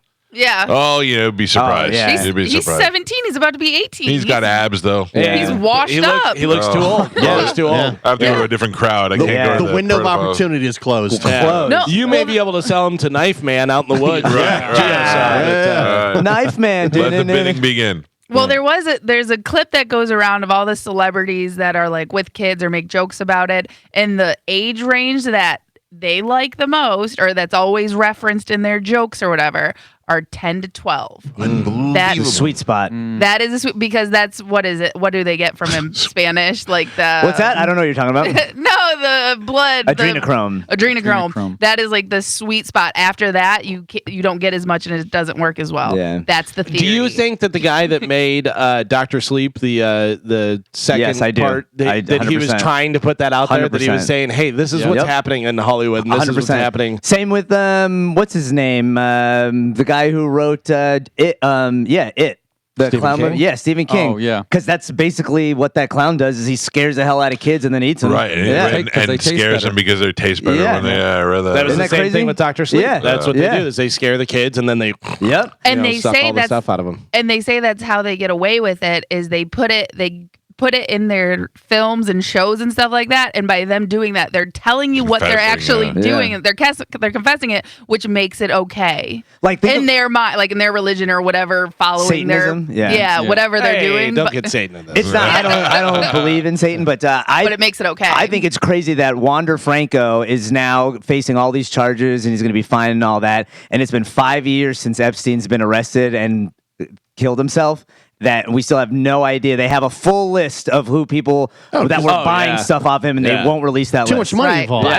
By the way, I saw a thing the other day of a guy who was in that same prison that Epstein was in, and he goes, "The fact that you think that some guy snuck in there and got in there and killed him, or no, that was undetected, that they weren't in on it and all this stuff." He goes, "Do you know how many levels of security you have to go through to get into that cell and do that stuff?" My He goes, father, crazy, who worked in the Rikers Island for years, is convinced that Epstein did kill himself because he was given an ultimatum. Yeah. Right, we're going to take out your family. We're going to do all that stuff. And we'll they- let them live if you take yourself out. He I was think given he's the still means alive. to do it. But didn't I think he's still alive. I mean, that wouldn't That surprise could me. be another thing too, Carmen. But didn't Yeah. the autopsy reveal that like his clavicle was broken? Yeah, the guy who was on Autopsy on HBO, Dr. I know that guy. I don't Badman or remember something his like name. that, whatever his name The is, older who's guy. like the top Yeah. guy. He said that that's from strangulation. That's from So, not doing, right? Yeah. I mean, and his cellmate just so happened to be a humongous, roided out cocaine Ex-cop. dealing ex-cop. Yeah. ex-cop. Both guards fell asleep, didn't Yeah, they? and And the video didn't the work. security camera was out. Security camera was out. The guards fell asleep. Come on. I mean, it's a joke. I'd like to follow those guards and see if their kids go to a really expensive college. Sure, they do. I mean, he was never getting out of prison. No. So it makes sense. He could have killed himself, but like you said, it was given like an ultimatum. Yeah, well, when Epstein first went to prison, he did a thing where he like went on the weekends and he could come and go as he wanted and stuff. yeah. It was wild. That's the farm. That's what Henry Hill got to do in his later years. They get to come and go and they get to go on the check weekends. in. And he would like check in and then he wouldn't even be there, but he would be like, "Hey, clock me out." You know, whatever. So you have the list, Epstein's full list of clients that he would sell to, quote unquote, and then you have his hard drives that no one can seem to find. Ghislaine Maxwell is still alive, and she knows where everything is. Yeah. So it's just super interesting. Like I said, it's Wander Franco's getting beaten over the head with this, and yet there are just tons of elite people out there. Yeah, that there's nobody, too much money involved. It's unbelievable. Yeah, Wander Franco, who has at least $100 million, doesn't have enough money. Yeah, is what the thing is. Speaking of money, this is pretty interesting. Does anybody want to do this? Bloomberg did a story on an emerging trend called revival trusts. Okay, these for people who want to be frozen and then cryogenically frozen, and then when they die, but they don't want to wake up poor. So you get frozen, and then they figure out your money over time. So instead of leaving their money to loved ones or charity or anything, they just keep hoarding it after death. Wait, investing it. Yeah, I mean, you keep it in whatever you have it in. Yeah. So I would be frozen at this age, but then when I died while I was frozen, they would bring me back? No, so you're frozen. I mean, you die of whatever disease or something, and then they freeze you. Yeah, then they freeze you, and then they would be able to bring you back because they figure out. Gotcha. That's what they're trying to do. Walt Disney. I don't think you don't die. They don't bring you back from the dead. You'd have to go in while you're alive. No, Ted. What's his name? The baseball player. Yeah, but they just have his head. Yeah, they're just using that for. But he wants to be like reattached to a body whenever they figure out everything out. Neuralink is making that possible. The idea is that you say, look, I don't want to be poor. I don't want to live this life. I have $100,000 to my name. Take my $100,000, invest it, freeze me, and wake me up when I'm rich. Okay. So now, so it takes 30 years for that $100,000 to become $1 million. Yeah. And now they thaw you out. And they're like, well, you're a millionaire. However, it's the year 2065, and $1 million isn't worth anything. Yeah, we put it all on black. Lost. So that is the process of freezing human remains. So they're already dead. The goal is to preserve the remains in the hope that future science will allow for resurrection or rejuvenation. That's a long shot. Yeah, that's the whole thing. Is so say you die from cancer, they freeze your body. And then once they figure out how to cure cancer and do stuff, they cure the cancer and be able to reanimate you. But reanimating is the hard part. Yeah, sure. I know, but once they're that advanced, you're talking if it's 200 years from now and your money's been working for you that entire time, you'd be like the vampire, Yeah, pretty much. This is the epitome of selfishness. Not only that, but there's that great Black Mirror episode where they do this, and then the company that they use goes bankrupt and everybody's just trapped in a hard drive. What if all of the people who do it, you all wake up and now you're all rich. And now there's nothing left but just a bunch of rich guys. Yeah. There is a great episode of Twilight Zone too. What, Joe? Yeah. One gold bar, one drink of water. Yep. Didn't mean to wake you, Joe. They put themselves in animation and they steal all this gold and they wake up and gold is worthless. Did anybody see that movie with Chris Pratt and Jennifer Lawrence? Yes. Where they were on the spaceship, they sort of transport to like another planet. Yeah, it looks good. It is good. Really, really good. I saw it. There's the one that came out a couple years ago. Yeah, it was on Netflix, I believe. I didn't like it, and I'm totally on her side. Yeah, what a jerk for him to wake her up. You hate him, For sure. Yeah. There is a great rework. By the way, you don't wake her up, Yeah, that's what I'm talking Oh my, no. What? I was saying hug her. I saw you, Calvin. I was rubbing her shoulder. Yeah. All right. There's a great rework of that trailer of that movie. It makes her look like the bad person. That's pretty interesting. I don't know whether I want to tell you guys this because I'm going to ruin your delivery stuff. A DoorDash driver in Utah is being accused of leaving his own feces inside a woman's drink from Wendy's after delivering it to her. The woman called police claiming that she found human feces inside her soda after she drank out of it. Oh no. She told police she ordered the drink from Wendy's restaurant, and DoorDash driver picked it up and then delivered to her home. An officer confirmed her claims by observing the human feces inside her drink. Police contacted the Wendy's employees. According to the affidavit, the Wendy's employees said the woman's drink was made undisturbed and handed to the DoorDash driver without issue. Security footage corroborates that employee's version of events. So it was totally fine when it left the Wendy's. It was the DoorDash driver and did that. What is he doing? I don't know whether she didn't tip enough. I don't know whether she messaged him and said, "Hey, hurry up, my fries are getting cold." It doesn't say why. Or maybe he's just like, "Hey, you dare me to do this?" How quick do you realize it? Oh, You just like little sip it. immediately. You just go like this. What is that? Nutty flavor. Oh my god! Joe. No. That guy's dead. By the way, I don't call the cops. Yeah. I don't Yeah. call the cops. You find Don't that move. guy? Sure. You never find him. Sure, Yeah. you could. How? Because it says on your app, Eduardo is on his way or blah, blah, blah. But then I'd be able to find him. Oh, It gives you the sorry. make and the model of his car Yeah. and his license plate. Yeah, but you would have had to taken that it. down, before you drank the poo-poo water. I know this because the guy hit my neighbor's column and broke it. And, That's what happened? Yeah. I didn't tell you? No. Yeah, you totally told He us. did. Yeah. He was out. You're pooping or you're just not paying attention. All right. I mean, you don't got to be mean about it. Well, I just wanted to know the story. We all know. It was like a Alright. 10-minute story. Yeah, Yeah. we yeah. literally discussed it, had a whole conversation. Probably low grade. Did you want to talk Oh, about it's easy. Yeah. Low grade day. traffic. Do you guys know I took a snake out of the pool with my bare hands? Yeah. I want to hear about the dream. There's a I've low-grade not snake. Heard about that. Yeah, the DoorDash driver was backing out of her driveway and hit her column. Her column that weighs like 1,500 Yeah. pounds and knocked it over, stopped, looked at it, and kept going. It was all on my security camera. It was all on my security camera. I sent her the footage and the still shots. She sent it to DoorDash. DoorDash was like, have to file a police report. Damn. Yeah, that was pretty messed up. Speaking of cars, a dealership in Connecticut is in big trouble after a couple of their employees took a customer's rare 2018 Chevy Camaro out for a joyride Oh, and smash totaled it. it. Totaled it. The car was worth $97,000, and the owner is now suing the place. Wow. Whee! I just think of Ferris Bueller's Day Off with the Ferrari. You own that dealership now, right? Yeah. Oh, that is rough. Yeah, because they have some of those the race Camaros that are the commemorative, this and that, whatever. Yeah, so it's worth $97,000, almost $100,000 for a Camaro. Man.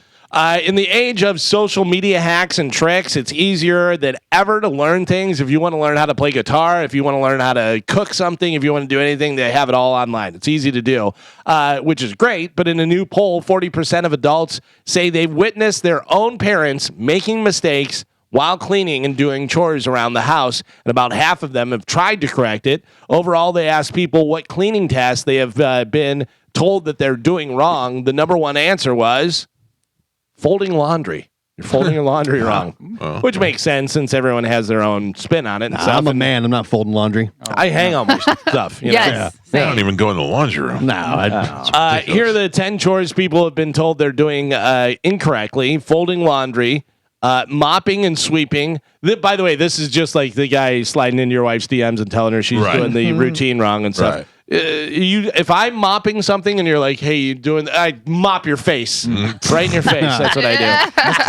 Well, I mean, mopping is the one thing that you're really, because if you're not using that mop right, you're just putting disgusting water mildew everywhere, dirty yeah. water everywhere. Yeah.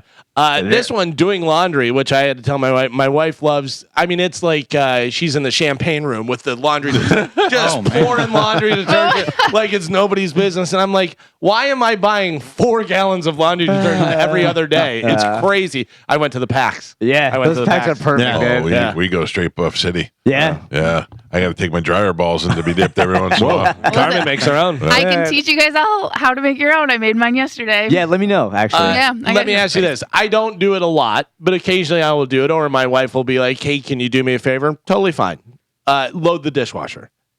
You load the dishwasher, and then your wife tells you you loaded it wrong. Oh, then you do it. Yeah, exactly. Yep. How do you load? How can you load it wrong? Who knows? So, There's certain ways things go, I guess, whatever. But listen, it's in there. There's suds and water. I don't. Yeah. I gotta be honest with you. I'll take a glass and just wash it out. How about that? I'll do it by hand. Yeah. well, and that's the thing. So, like Chad, he says everything has to face the middle. Really? Is how he does it. Yeah. I don't know that to be true, but that's his way. And Is his stuff cleaner than whenever you do it? no. Yeah, It's, so- but again, like I always just like I put it in all the same direction, but that's just because I like. Also, doesn't organization. every dishwasher thing go, you don't have to rinse or do anything. Look at Right. how gross Yeah. this is. Like, Just Throw put it in. half a cheeseburger on it and throw it in there. It'll, Yeah. you know. God damn. Does not work? That's a lot. Gardening and yard work, mowing the lawn, which, by the way, anybody mow their own lawn still? No. No. I can't remember. I know in 2003, I had a lawnmower and I mowed my lawn one time and I went, that's it. I gave away my lawnmower the next day. Yeah. I make my kids mow the lawn. Well, I thought that would be a great idea. When my son was like 15, I was like, I'll get a lawnmower. I'll save money on the lawn service and do that. Whatever, he'll do it. He did it once. I did it once. And I go, yeah, lawn service guys, come back, please. I mean, miss if you so much. give me one of those little ones I could ride around on, it's a different story. Yeah, when I was growing up, that's what I did. I had the riding mower, and that was fantastic. You just rock on some Van Halen and just go out there and whip around in third gear as fast as it goes. You know, it was fine. Yeah. But That's yeah, if way you're pushing different. it, come on. My daughter enjoys mowing the lawn. Really? So she says. She says it's a good workout. My neighbor uses one of those ones that has the Oh no. push thing. yeah. Yeah, the thing. old school. No engine. You let your daughter mow the lawn? All the time. She edges. She does it all. How old is she? She's 15. Oh, my daughter's not touching any of that equipment. She wants It's too to. much of a delicate flower. Yeah, I don't want to. she's like, oh yeah, it's a great workout. Nate Bargatze has a great joke about his wife wanting to mow the lawn, and because they have like a big house, they live in a nice neighborhood and stuff, and he's like, and his wife like insists that she mows it, you Yeah. know, and all of his neighbors look at him like he's a dirtbag Yeah. for letting his wife mow the lawn, and he's like, no, she wants. Make sure you're wearing the shirt that says I want to do. That's how my this." daughter. Like I used to Yeah. force my son to do it. I'm like, go mow the lawn. He would bitch and complain. He would purposely do a bad job, Right. so I would get pissed off to try and like do it myself. And then I Kids are started. such dicks. Yeah, so he like purposely missed lines. Like, what are you doing, man? I know you can see that. Oh, Who did he learn that from? Yeah. So, but then I would come Spanish. home and my daughter Hey. would be doing it. And I'm like, what the hell are you doing? Why are you cutting the grass? Why not James? And she's like, no, I like it. It's a good workout. And that's what she does. Yeah. All I like right. washing dishes. People think it's super weird when I tell them that. Joey has one job. He has one chore, and that's to bring the garbage cans in. And every time he does it, I'm like, ooh. And then we get water delivered here. We get like 10 cases of water delivered at one time, and they leave it at my front door. And then the other day, the alarm went off, and like the Ring doorbell, and I saw Joey just manhandling the water, and I went, oh man, this kid's the best kid in the world. You ever get any butter delivered? But no butter, just the water. I got plenty of butter, Michael, if you need it. Didn't he, when the cans didn't come in, didn't he say, why doesn't Joe just do it? Yeah. Like there was one time you said like the cans were still out there. He was like, can we just call Joe? Joe's. I had to explain to him. Joe puts him out. Yeah. That's his job to put him out. It's your job to bring him in. Sometimes I bring them in. You do, but it's his job. Yeah. Today is a few different days. Today is National Blueberry Muffin Day. Oh, dude, I Okay. love a blueberry muffin. Entenmann's Blueberry Muffin yes. is so good. Yes. It's so unhealthy for you. But they're it's so good. It's Do delicious. you prefer your blueberry muffins with the sugar on the top? Oh yeah. You me want too. as much sugar as Yeah, possible. I Yeah, agree. you don't want an actual healthy blueberry muffin. I Yeah. can't recall for the life of me last time I had a blueberry muffin. What? Yeah? Blueberry muffins. When's the are last time you had a blueberry fantastic. muffin? Oh, this week. Yeah. Shut up. I'll tell you who actually has a really good blueberry muffin because it's all sugar is McDonald's. Oh my God, you're not wrong, Yeah. dude. Yeah. And their It's, cookies are also so good. I'm unaware of the fact that McDonald's has muffins. Yeah. You have not gotten the blueberry muffin at Starbucks?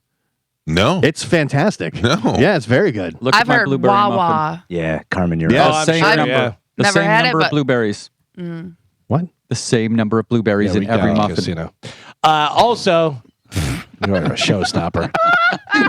Today is also National. No, I got it. Yeah, I got it now. Casino, but yeah. You really crowbarred that in there. Today is also National Mojito Day. What movie reference do you want to stop the show with about that? Think of one. National Mojito Day, but more importantly, today is July 11th. Yeah. 7-Eleven. 7-Eleven stores are offering free Slurpees again this year with Free Slurpee Day. To get your free Slurpee, you can go to 7-Eleven or Speedway. You have to bring your own. Bring your Container? own jug. Yeah, I don't know. I don't know how it A works. big cooler. Google it to find out all the ins and outs, folks. I don't know how that works. Is Slurpee just, they have different flavors, right? Yep. Yeah. Yeah. And have, Slurpee, like, and the- Slurpee and Icy are different. Don't Slurpee confuse is them. good.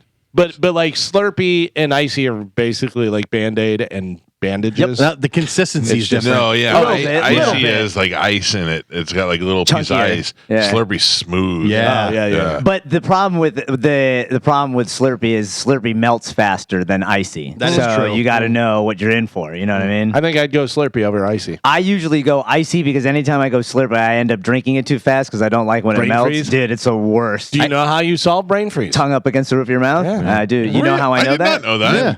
Yeah. Yeah, I know the Yeah. position. You told me that years ago. Like I told you that? Yeah. Yeah. Yeah. It works. It works. Sad news. Kevin Costner's period western Horizon American Saga Chapter 2 won't be riding into theaters on August 16th after all. Wah, wah. The film has been pulled from release calendar for now after Horizon American Saga Chapter 1 bit the dust last month. We saw it. It was...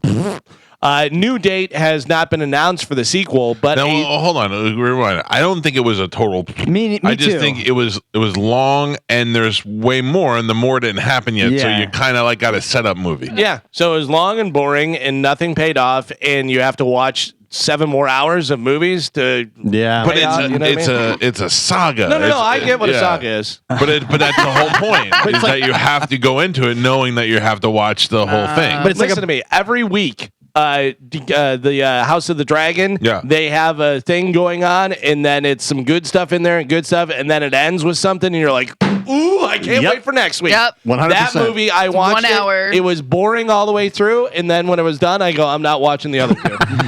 But the difference is No. that they want you to experience the whole thing from beginning to end. They like, So, good luck. whereas like Game of Thrones, they just chop it up to show you the good parts, so you don't really have to live through the whole thing. Yeah. I'm not saying it wasn't boring. There was parts of it that were boring. I just think the next ones are going to be really good. But the public has spoken, and the public said, boo, we don't like it, and now it's not going But to be. think about it. Nobody's going to the movies anymore, let alone to go see a 3-hour Western. You know, I love Westerns. I love I know, Westerns, but- and I don't care how long and there were a lot it of is. people in the theater when we went too. It was surprising, but I just don't. I look. I'm fine with it being in watching it in my house for the Well, next. no, they say that a new date hasn't been announced yet for the sequel, but they say it's still going to be a theatrical Right. release. It was going to be next month. It was supposed to be August 16th, but it's not because they're like, pump the brakes. Well, why? I mean, they should do it now while it's still I agree. hot. It's you not know what I making mean? money in the Relevant. theater. That's why. Yeah, but- but don't you think that? Yeah, like I agree with you. If it's not making money at the theater, just release the next 2 as soon as possible and be like, get it out of the way. That Yeah. way, yeah. Are all of them done or just the next one? I believe they're I think all they're done. all done, Yeah. yeah. Really? Oh, all right. Yeah, because I think it was supposed to be a TV series that they just A condensed miniseries. into one. It was Yeah. going to be a miniseries, like one of those like 6 episode Yeah. ones. It should have been on HBO. Yeah. It should have been on HBO. And But it should think have of how been boring- 12. It should have been 12. Think of how boring those first 4 Yeah, episodes would've would have been been. terrible. But you cut out a lot of stuff to condense it for a Yeah, show. but you could have done some stuff where, he's going up to where the girl is in the cabin and that guy's there and they're walking up and then something happens and you stop it there. Okay, Yeah. great. Now I'm tuned in for next week. What happens next week? Then they have that. Then he takes her and they're riding away from the other one. Look, I'm with you. I was You know what there. I that movie's long enough where I fell asleep, woke up, and Yeah. still saw the whole movie. So. I was really hoping the sagas would have been like the first movie was Kevin Costner's story, then the Right. second movie would have been Luke Wilson's story, and then the third one you'd get like all the little bits and pieces, but then it all culminates at yeah, Horizon. which That I would have think been is great. probably what they Yeah. wanted to do. it only made $800,000 over the weekend. Oh, wow. That's That is- nationwide. Also, Luke Wilson, bad casting because I thought it was great. listen. I like him, but I'm waiting for him to be funny. Yeah, yeah, you're not it's wrong. hard for me to watch him in anything serious because I'm waiting for him to be funny. But he's the perfect Yeah. stagecoach captain because he is like that, like, oh well, don't do that, and then he's got to go to the other side and be like, come on. Knew those guys were going to kick his ass. Yeah, And he's like, yeah. if you wouldn't mind doing me a favor. I'm gonna watch the next ones when they come out, and I think when Giovanni Ribisi gets in it, it Yeah. gets really good. You can tell me about it. Speaking of movies, the Alec Baldwin trial kicked off yesterday with opening statements. Baldwin's attorney argued that even if he pulled the trigger, it's not his fault because there should not have been a bullet in the gun, a real bullet. It's not his fault. True. I don't know. I mean, other than him having the responsibility of paying for stuff because he was a producer on the film, Right. But as far as him killing somebody, he didn't do anything wrong. If he was, and I don't know this, if he was the one that said, we're hiring this girl with no experience and she's terrible and stuff, then yes, he's partially responsible. Yeah. But I don't know whether that was the case or But not as because far she as was him the one. pulling the Yeah. trigger and killing her, there should have been no live rounds on that set. And how would he know whether it was a live round or not? I agree with him not knowing what was in that gun. You're expecting it to be blanks because You're hiring acting. professionals to make sure. Correct. But if you're paying for and in charge of the production and all It's of different. that, but you got to be aware if people were taking those weapons and using live rounds for target practice on the set during that day. What about this? We're in Mike's house. Okay. So we're in the studio and we're in Mike's house. If I get electrocuted by this microphone, is that Mike's fault? Well, legally, if you sued, you'd sue me. Yeah. And I would have to pay for it. But you're right. I didn't electrify that microphone. But the thing is that I had a professional engineer set up that microphone the way it should work. So if you get electrocuted, is it my fault that you know? It's not. Listen, this guy has been through this before. How many movies has he made? This is the protocol to do it. They have an armorist on the show. Is that the right word? I think so, Armorist? yeah. On the set, something that they've probably done in plenty of other movies that he's been in. Once they clear it, it's clear, and he should never have had a live round in his hand. It's not his fault. It wasn't like he's like, "Hey, I got a live round. Who wants to see it?" and shot this woman and by accident. He was going through what he was going through, and he accidentally killed this woman. Yeah, he wasn't out there doing target practice and then, hey, don't use that one. That was that live round. Yeah. I heard the guy from Beetlejuice is suing Alec Baldwin for the little head. Oh. He made his little head tiny. Yeah. Ellen DeGeneres is I'm quitting. gonna put that in the category with jokes. Yeah. You have to understand it's a saga. There's more jokes coming later. Ellen DeGeneres is quitting showbiz after her final Netflix special airs later this year. During a recent show, she said that this is the last time you're going to see me after my Netflix special. I'm done. When a fan asked if she was going to voice Dory from Finding Nemo again, she said, quote, "No, I'm going bye-bye." Remember? Yeah, So she's done. I don't blame her. Look at she came out. She had this. She had the comedy. Then she had the TV show. Then she was came out as a lesbian. Then they just turned their backs on her right away. And then she came out with the talk show, and the talk show was huge. And then when the talk show was over, Ellen was a bad person. She was mean to us. Guess what? She's mean to you because that's what it takes to be successful. And she got there and she maintained it, and that's it. And then the people around you all think they're entitled to something. If I was her, I'd be more mad at the other late night and talk show hosts that were paying their staff out of their own pocket to stick around and do the show. Make her look bad? Yeah, dude, because she was like, I'm not paying anybody to do the show. If you don't want to stay, don't stay. Yeah, I never understand that. If you don't like, then leave. If you don't Right. like that she's a bitch to you where you work there, then leave. Yeah. You don't have to work here. I don't understand how that happens, but it happens. We were talking about it the other day, Mike, you and I. A girl that I used to work with at a radio station, she got fired because she was bad. She had bad ratings and she was bad, and she sued and they had to pay her. What? I was like, what is going For on? what? Because a lot of times these people will go for the quick cash grab and they'll sue. So if Cox fired Joe, and Joe wants to sue them for age discrimination Tomorrow. and Cox could probably prove 100 ways that Joe wasn't doing his job the right way. The fact that we talk about it every day on the air. But seriously, Cox is like, hey, look, we can sue this guy. We could fight him in court and it costs us $1 million in legal fees, or we could just give him $50,000, and that's how it works. He goes And away. that- But then you feel victorious. You got this $50,000, which then you find out $50,000 doesn't last very long. Yeah. You're out of money, and now you're blackballed. Yeah. So you really got to make the right decisions. Although I did sue Clear Channel when they fired me because I was under contract, and they tried to fire me for cause. And I remember my lawyer saying, you have to take into consideration that if you sue them, they'll probably never hire you again. And I go, are you crazy? I go, I'm going to go across the street. I'm going to beat the pants off them, and they're going to try and hire me back. Which is exactly what happened. Yeah. So it's just a matter of what you can do for them at a certain time. You know what I mean? But yeah, that's it. Poor Baldwin. Hey, Willie, the kid's dead. Benji Gregory from the sitcom Elf died of heat stroke. Can't even picture that kid. Well, there he is right there on Bone TV. Heat stroke. When he fell asleep in his car in Peoria, Arizona. Yeah, dude. Arizona's kind of hot, if you haven't heard. He was 46 years old. Benji had a sleep disorder that may have contributed to his death. He played Brian Tanner on Elf. Yeah. That is, of all the ways I could die, dying in a hot car like that is probably because you have a sleep disorder, you fell asleep, and then you had heat stroke while you're sleeping. It gets so hot in the car if it's 87 outside and it's 100. Who's not sleeping with the air on? But he may, who knows? He may have narcolepsy for all we know. So he may have just sat down in the driver's seat, didn't even have a chance to turn the car, and just went out.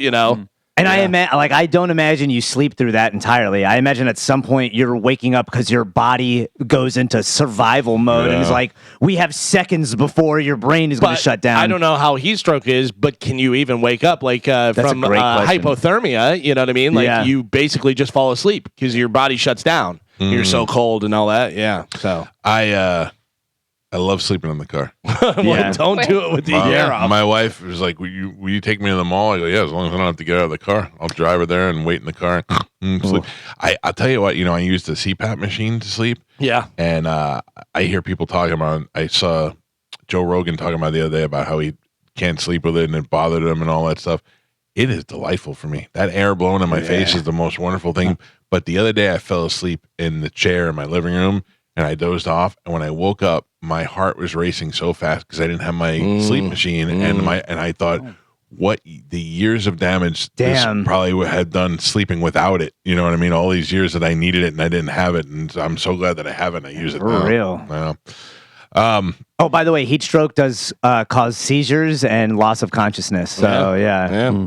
Another person that died, by the way, no points for Benji Gregory on anyone for the death pool. I wouldn't even allow him to. This one you probably would allow. You met her before, I believe. Mom Jovi. Bon Jovi's mother passed away. Carol Jovi. Oh, my God. I didn't know that. AKA Mom Jovi. Yeah, she was 83 years old. She passed away. Oh, I didn't know that. Yeah. I didn't hear about that. Living on a prayer. She was such a sweet lady. She gave me her phone number and told me when I come to Jersey, I stay at her house. That's cool. Very nice. Never called her. No. Can you imagine if I just showed up and I was like, that would be so remember cool. we met in Ruby Tuesdays? Yeah. Do you have Richie's number? Could I stay at his house? Today is Richie's birthday. Happy birthday, today Richie. is? How old? Yesterday was Ronnie James Dio's birthday, if he was still alive. R.I.P. I'm going to say that Richie Sambora is 61 years old today. 63.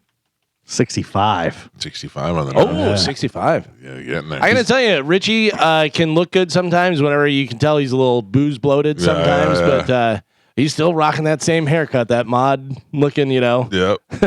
He's lived longer than he will live. Yeah. For sure. For sure. I don't think he's going to live to be 125. Nope. Never know. Never know.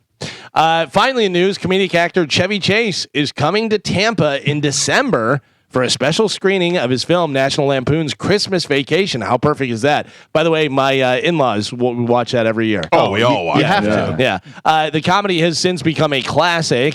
Chase will make an appearance at the screening at the Straz Center for Performing Arts on December 1st to kick off the holiday season. He's going to share some behind-the-scenes stories and anecdotes about making the beloved film, and he's going to be taking questions from the audience and stuff. Tickets start at $40, go on sale to general public on Friday, July 12th, which is tomorrow. I would love to meet Chevy Chase. Yeah? Yeah, I would love to go to this and see this, and I think it would be great. That is, would you say that is the best of the vacation movies? No, the original is the best. I don't know. European Vacation is pretty funny, too. Yeah. I love them all. They're all great. But Vegas Vacation's good. Vegas Vacation's great. the original still makes me laugh out loud when I watch it. Yeah. I got to tell you, Chevy Chase is maybe the king of faces.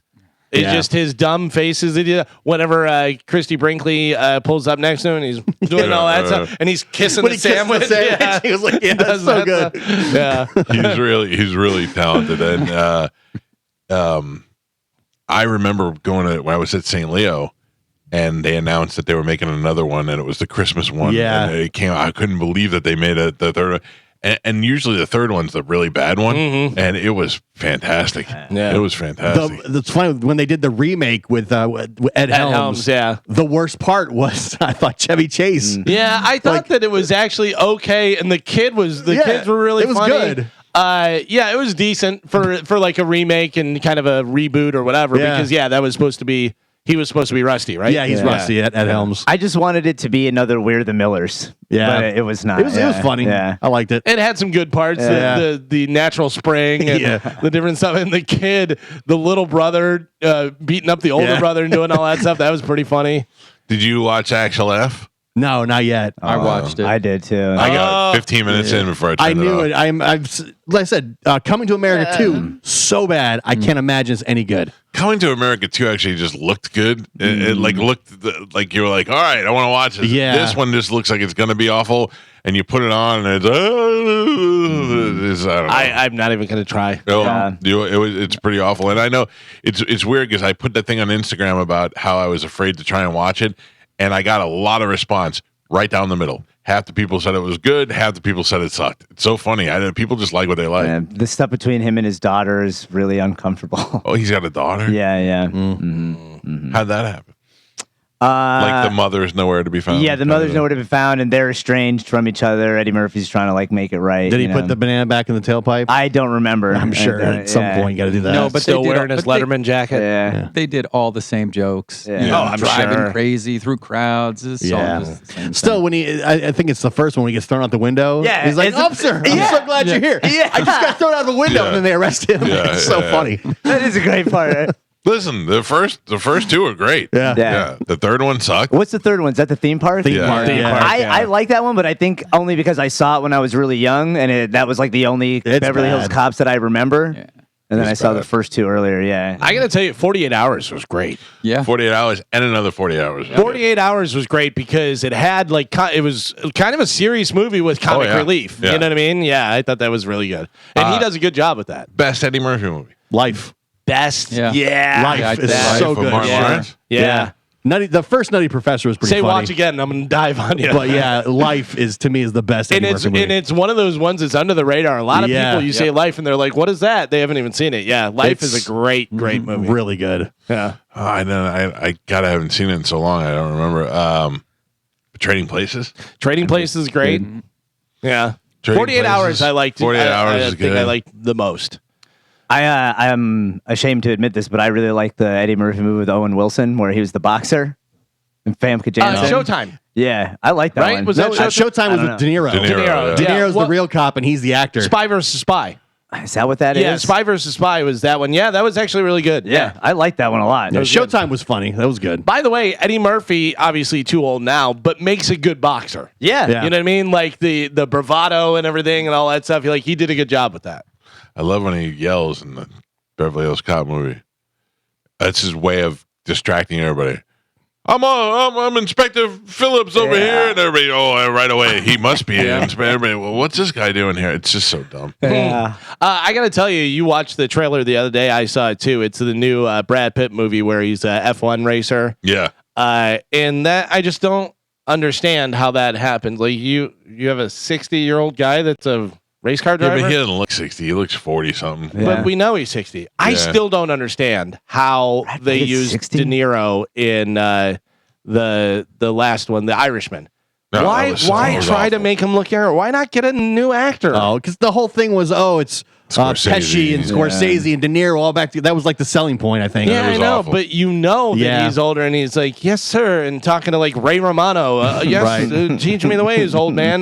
You're like 40 years older than him. Stop doing it. Yeah. I got to tell you know who did a good job? I watched the scene the other day. I saw it was Sebastian Maniscalco. Whenever he is acting like he's talking, get out of Yeah, here. but that's all he does is act like Italian. No, but he acted like a good, crazy, tough guy that doesn't respect the older guys. You know what I mean? Like I thought he did a good job with that.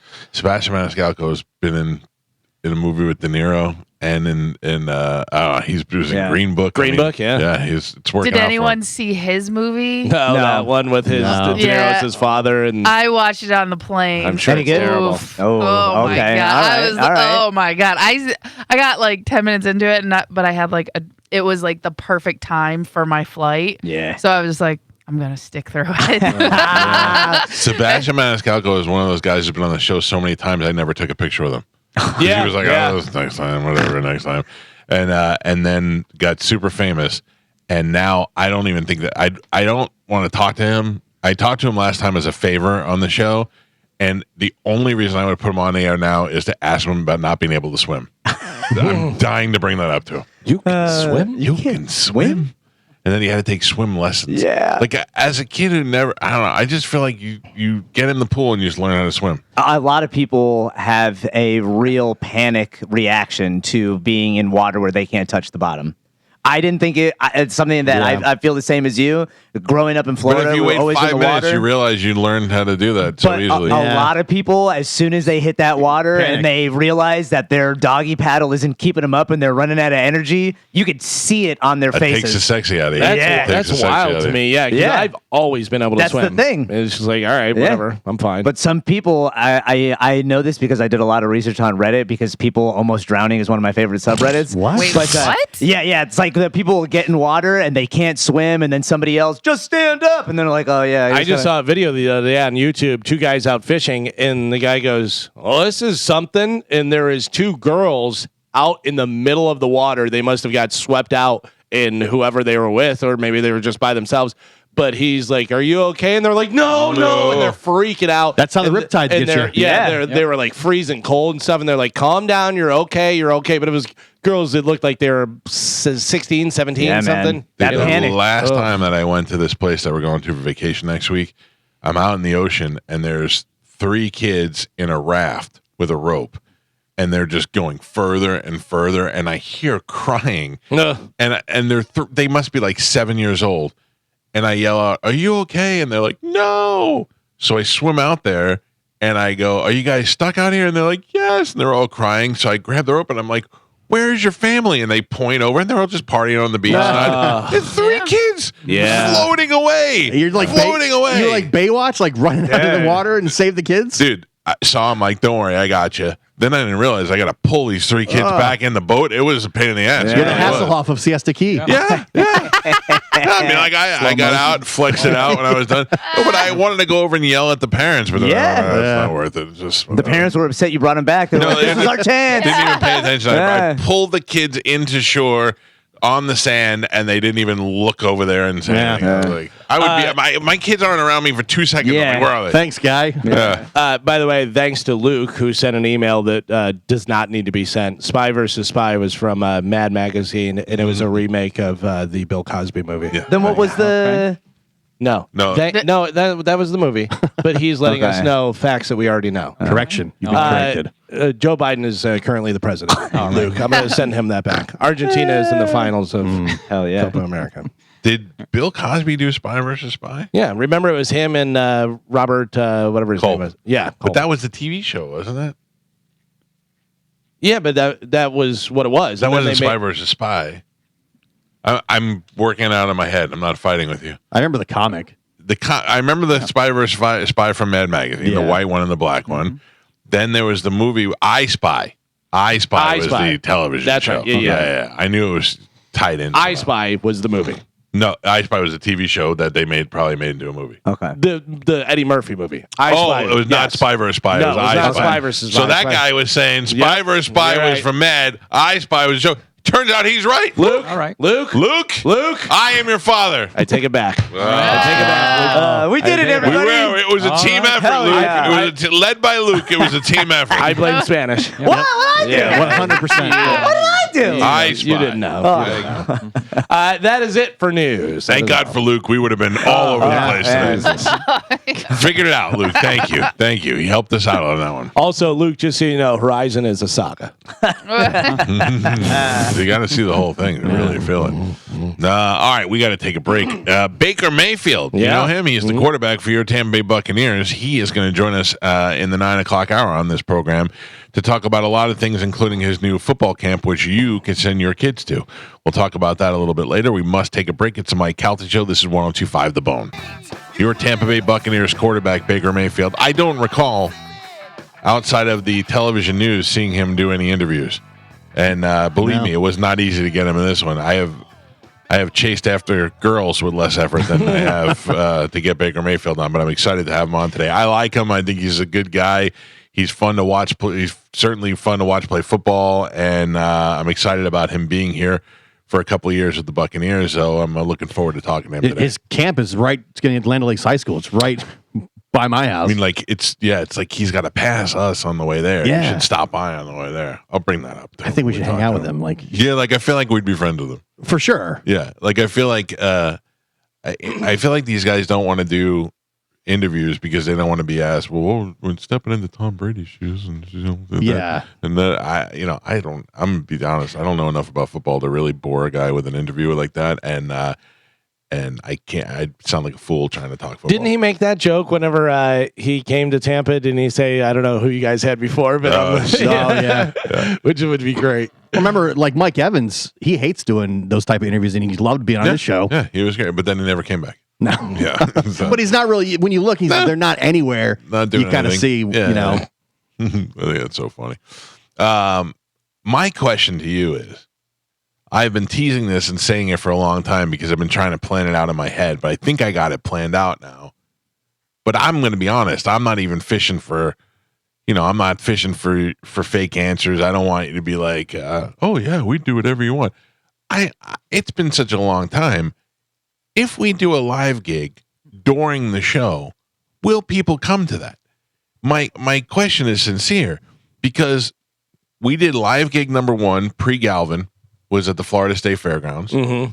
That featured Burt Kreischer, Edge from the WWE, an AC/DC cover band, some guys from Rat, and probably about 200 people. Oh, I remember Edge chest slapping Medicine Man, and it was like bright red on his chest. There was that. Then live gig number 2, which I said to Galvin on the way there, what if nobody shows up to this thing? I was getting really nervous.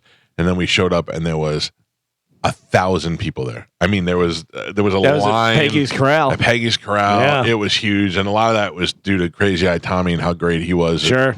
Promoting things. We had Scotty Hill there. We had Mean Gene. Yeah, Okerlund. Yeah. Brian Knobs and Greg the Hammer Valentine came by. Yeah. We had the first wrestling that was going on. I don't know what they were wrestling in. Do you remember? Pudding, I think. Oh yeah, Pudding. The Pudding wrestling.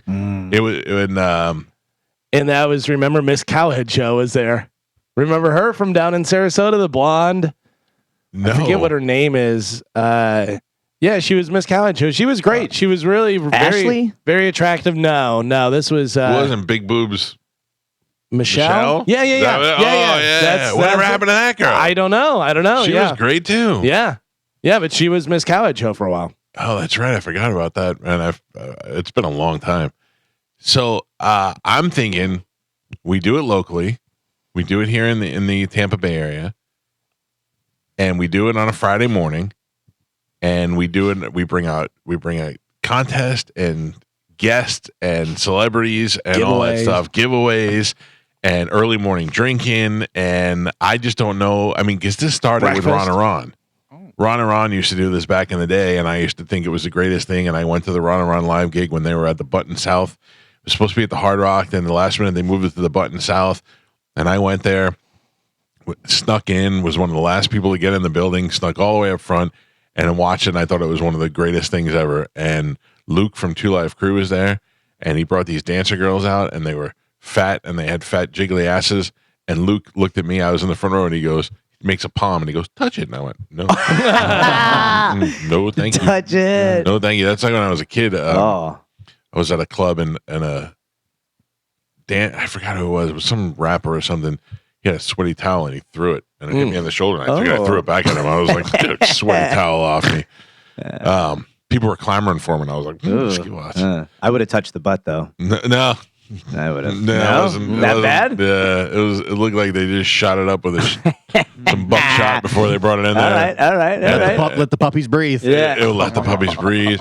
That was the thing. Those live gigs were great, man, and you never know what would go on and what would happen. It was chaos. It was crazy, and I want to do that. I want to bring it back, and I want to do it on a Friday morning from 6 to 10 a.m. I just don't know if anybody's going to go to that. Nobody's used to doing that kind of stuff.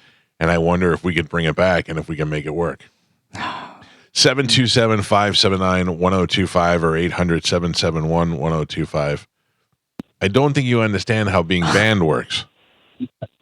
I know you were talking about me with Ed slapping me in the chest. And, of course, I did the pudding wrestling and Vegas Maybe there Corral. was something Medicine Man could do at the live gig to get himself back into the thing. And then the people get to vote.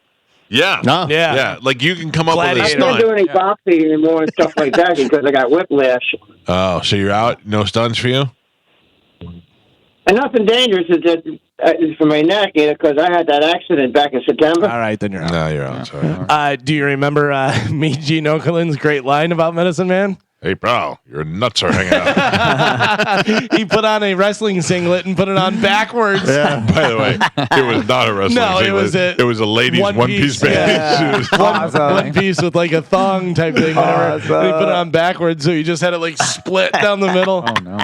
Carmen, you'd have to come up with something big for the live gig. Me? Yeah, the people want to see you. Yeah. Why? You give them what they want. Like yesterday, you gave them a nice video of you eating a taco. You're Whatever welcome. It was. Yep. Taco bowl. Mm-hmm. You're And welcome. I reposted it. Yep, I know. I know what you want. You wanted it, so I gave it to Yeah, you. thank you. Maybe That eat was- taco bowls at the live gig. I will definitely do that. We could do like a taco eating contest. Put her in a box and just keep feeding her for and the I whole just eat show. tacos the whole time. Yeah. Remember when I'm Carmen in. ate the whole tray of chicken minis? Yeah. Oh, she tried to. I tried. Oh my god, that was It's hard. like 100 chicken minis. She's Yeah. going for it. Chick-fil-A. Yeah. Oh, think about it, Carmen. Mike Okay, Calta okay. Show. Hello. Hey, how's it going? Good. What's up, buddy? Hey, so I got an old school story like you're talking about. It was Ron and Fez in Daytona. They had a impromptu boxing match with Tuttle and one of the other interns. Yeah. And I happened to be up there, and I stopped by. Dude, there was tons of people that showed up. Hell, the Budweiser truck guy pulled over and showed up. Yeah, It look, was the Ron and funniest fight I ever saw. Ron and Ron did it right, man. They were the ones who started the live gigs, and their crowds were crazy. I just don't know. I don't know at this day and age if people were willing to get up early and go. Clearly, judging by the phone calls, nobody's clamoring for it at this point. So I don't really know if it would work out. I mean, if we do it, I guarantee we'll get a couple hundred people there. But will that be enough? You know, like where do we decide this was a success or a failure? Well, I remember we changed the live gigs to the not so live because it was not on air, because that was difficult between the music and obviously a lot of stuff that we did and said was not airworthy, whatever. But so I don't know whether that's a possibility of doing it later or doing it during the morning or what. I don't know. I would like to do a morning one, man. Yeah. We just haven't done that in so long. Mike Calta Show. Hello. All right. Hello? Yes. Hey, let me take it off speaker. Hold on. Yeah, Take your take your time. Don't worry about it. All right. He might I'm come. sorry, but hey, I had a good... All right. Too complicated, sir. We need him to show up. No, we don't. Mike Calta Show. Hello. That guy's uninvited. Hey, Mike, I work nights, so I'll definitely be there wherever you're at. We got one. Where I do get you off li- at where do you 7 in the live, morning. sir? I live in Port Richey, but I'll even go to Peggy's. I've been there. If you get off at 7, you won't get there till 8. Too late, sir. Too late. You have to take the day off. Banned. Well, no, No. I work in St. Pete. Oh, okay. Unbanned. That's probably where I think we're going to have it, in the St. Pete area. All right. All right. I'm thinking That'll about it. work. All You're right. back Thank in. you. That guy's in. I don't know if I just don't know. We got one. That's a start. Yeah. It's a start. That's all we need. Mike Calta Show, though. Nope. Same guy. No, maybe. Mike Nope. Calta. Yes. Hi. How are you? Hey, good. Hey, listen, I think it's a great idea. And I want to let you know, one of your last times you were going to attempt that was at my place. And that would have been St. Patty's back in, I'm not sure when, but at the Dale Mabry location. I had Bennigan's? you all booked. Was it Bennigan's? Yeah, Bennigan's. That's it. Yep. I was the GM there, and we had sold 225 tickets in advance for breakfast for that morning. And then I had Sean and a couple of guys in suits come in 6 days prior and say, well, I tell you what. Yeah, we had did they still do an event there? Yeah, we did. And, because we had other people booked that day, too. Yeah. And the only one that saved the show was actually Shark and Danielle. That was her first year, I believe. Oh, wow. The station there. And, so they kind of picked up the afternoon, but you were going to do the pudding, wrestling, and all that kind of stuff. Nobody felt worse about that than me. I guarantee you. I got fired. Are you serious? Yeah. So we went. The Bennigan's was on Dale Mabry, not far from the stadium. We went and met with this guy, and then we had a great idea for a live St. Patrick's Day broadcast and a live game. Lizzie Hale was scheduled to play. Nice. Hailstorm was going to play, and we had a bunch of other stuff scheduled that day. And then I got fired before it. And I remember this guy telling me that they sold like couple hundred tickets in advance, man. Well, that sucks. I apologize for that, but it was those pussies over there in Clear Channel. Well, didn't they close the Bennigan's after that? Thank you, buddy. Yeah, after that, I shut the whole place down. Thanks, man. Yeah, dude, I got fired, Carmen. It was right like 2 weeks before that or a week before that. Are you serious? Carmen That's just crazy. texted something. I don't want to say it on the air, but take a look at it. That'd be very cool. That'd be very cool. Oh yeah, wouldn't that be awesome? Yeah. They want to do that for something. Maybe that could work into the idea we were talking about earlier. Yeah. Oh, I love that idea. You know what I mean? Yeah. You weren't here. You were pooping. Yeah. Mike Calta Show. I was here. Hey, you ever going to do anything at Daiquiri Shack anymore? Yeah, I mean, we played there not too long ago. It feels like forever. I need you back there. You just miss us. That's all. Well, she in or out for a live gig. Yeah, you come to the live gig. Oh, absolutely. All right, I like that. We got two now. We got two. See, Thank you. we go. Thank A guy you, and a girl. Yeah. Oh, that's all we need. Mike Calta Show. Hello. Peggy's Corral, remember that? How busy you were down there? Dinah and the Jello? It was insane. It was one of the best ones we've ever done. That was a blast. Ooh, I like Peggy's Corral, my vote. All right, thank you. Well, it's not going to Peggy's Corral again. I would say if we're going to do it somewhere in the Pinellas County somewhere. Yeah, just because we haven't been there yet. Let's do it at Joe's house with the pantses. Oh, no. Let's do it. The pants. All right. All the pants. All the pants. Too many pants. Joe, will you bring the pants to the live gig? I mean, if you want. I mean, that's like 16 or 17 people right there. Yeah. That's right. That's right. We're in good shape now. Hell yeah. The list is growing fast. Yeah. Mike Calta Show. Hello. This guy can't figure out his phone. Mike Calta Show. Hello. Hey, good morning. I have an idea that may bring some more people to your event. All right. Maybe, first off, I love your show. You guys are great. I feel like this next line. This next line is going to be dubbable. I got my hand on the dumb button. Make it or break it. No, have Stingray donate a car for charity, and you have to be at the event in order to get the car when it's full. Give us a car, Stingray. You know what else we should do? We should have Metallica play. Yeah. Good idea. I mean, do you think that'll draw people? We could also do just have Stingray donate a car. Yeah. We could do like what the Florida Lottery does and do like a $50 million Powerball. Oh, that'd be brilliant. Yeah. Also. I'll call them. They'll hook it up. Nah, it's got to be more than that. Not 50 million. Yeah, 300 million. There you go. You're right. Hey, Steve. Yeah, it's Mike from. Oh yeah, how you doing? Yeah. Listen, hey, can we get a car for a live gig so we can give it away? Yeah, donate it. Yeah. I'll just come pick one off the lot. Yeah, absolutely. It's like an IOU. Yeah. What are those? Resto mods? Let's get one of those. Hilarious. Mike Calta Show. Hello. Hey, it's Scott.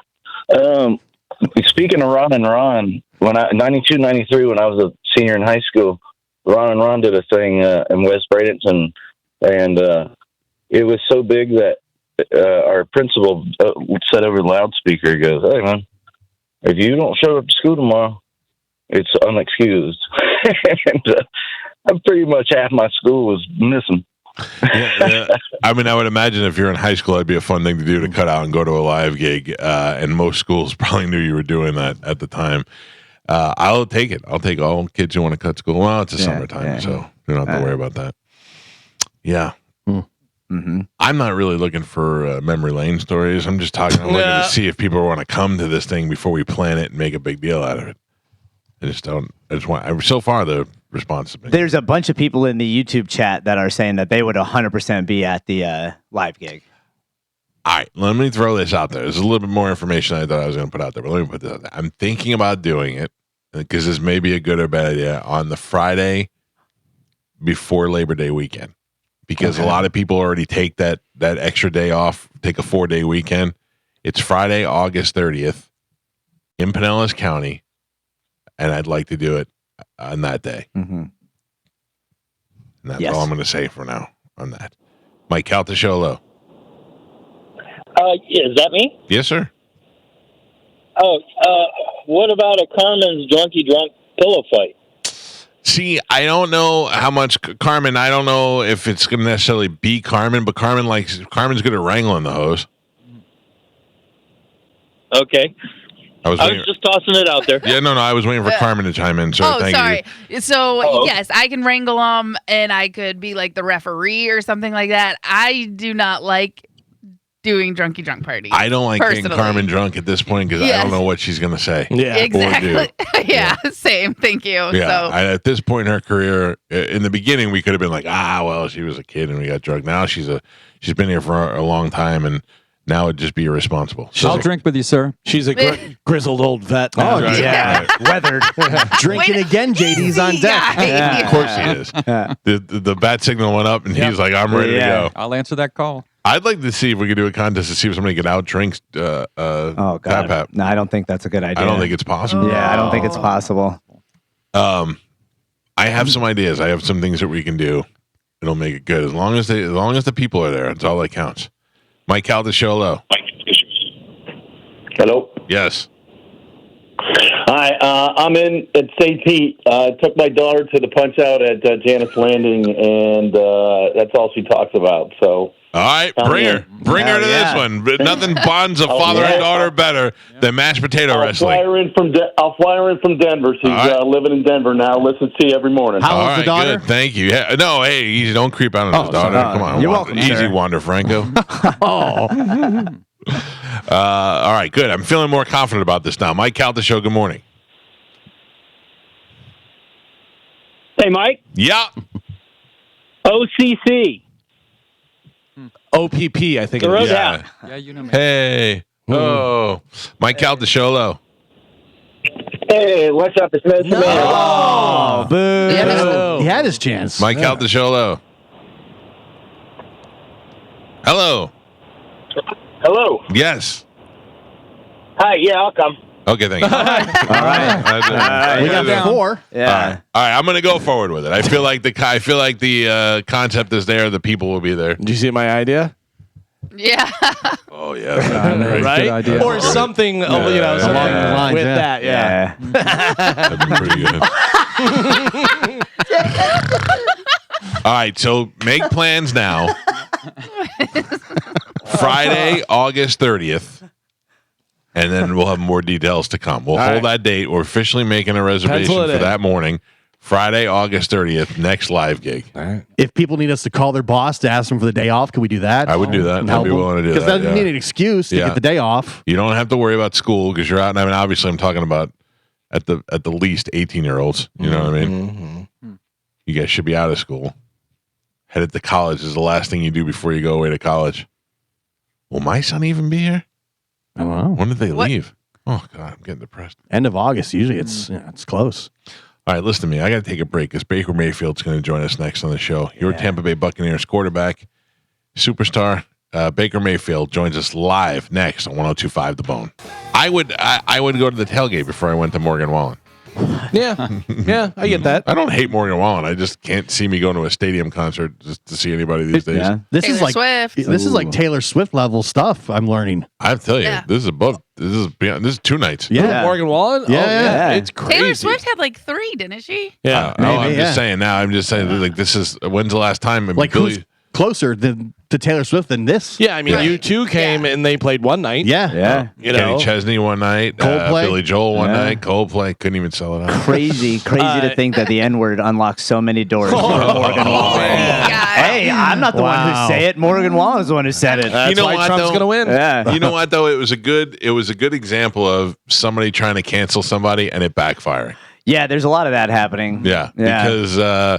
Because finally they go, Like what? Like when they say, "Oh, the guy got canceled." Who canceled them? People that didn't like him already? Yeah, you know what I'm saying? Right. Like, Yeah. And also, it was the way he said it. He wasn't. Yeah, he wasn't being right. Yeah. He was drunk and he was like, "Get home safe, my friend." But he Yeah. said, "You know what I mean?" But I'm just, that makes it okay. I said it to Chad. He did not take it as my friend. well, I mean, how did you say it? What was the context? I would not say the chat in any context. No. Yeah. Yeah, that's my point. I don't think you should say it. The only context you say to chat is behind his back. Oh my! Whoa, that was rude. That was not real. You're not I selling am- out stadiums. I'm out. Damn it. He does write some good songs. I don't even like country music, Chad? but my daughters listen to country music, and I hear some Morgan Wallen songs. Yeah, it's not bad. Yeah. You know, if you we say not bad because we're not big country fans, but if you're a country fan, you love it. Yeah. You know, I did watch the video of him on The Voice. Yeah. And he's like, I'm Morgan Wallen, a little country bumpkin. And now he's just way bigger than that show. Oh yeah. Remember whenever he was going to be on Saturday Night Live, but he was out partying. It was during COVID, and they're like, "Hey, you can't do it." And he's like, "I don't know, whatever." And then they did a skit because it was Jason Bateman was the host, and Morgan Wallen was the musical guest, and Jason Bateman was playing Morgan Wallen. Oh, because they look a little bit similar. Whatever. Yeah.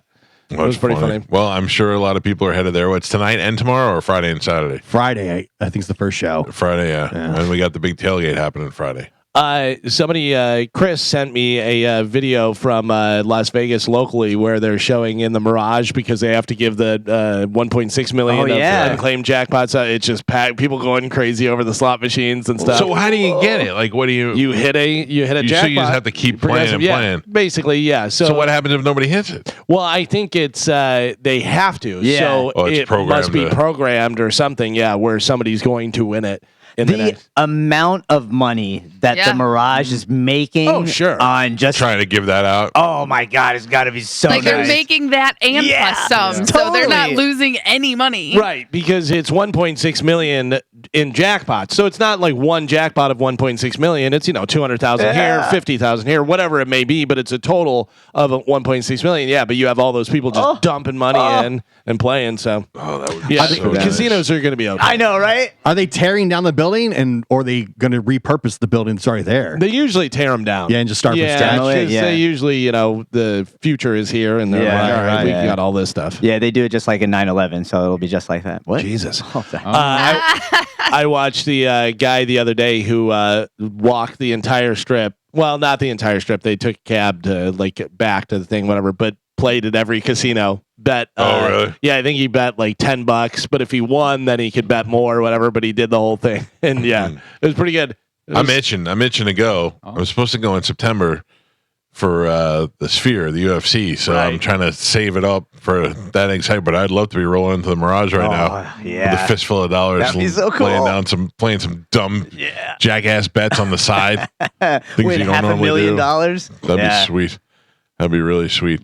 All right, we're going to talk to Baker Mayfield here in a couple of minutes. Baker Mayfield, before he gets ready to start really getting into it for the season, is headed over to Land O'Lake High School, of all places, to do I say of all places because it's close to us, to do the Baker Mayfield football pro camp. So if you got a kid that plays football and you want to be involved, stay tuned, and I'll give you all the details on how you can do that and how you can go over there. Well, I'll talk to him about it when he calls in. But did you see? We always talk about the relationship between Dana White and Donald Trump, and Dana White could not get the UFC into New York City for some time, and then Donald Trump said, "Bring it here to Atlantic City. Use the casinos, do whatever you have to do, and help them out." And Dana White's one of those guys that remembers that, and they've had a solid relationship ever since, which is goes to show you when you see UFC and you see Trump coming out there and sitting out there with the people and all that.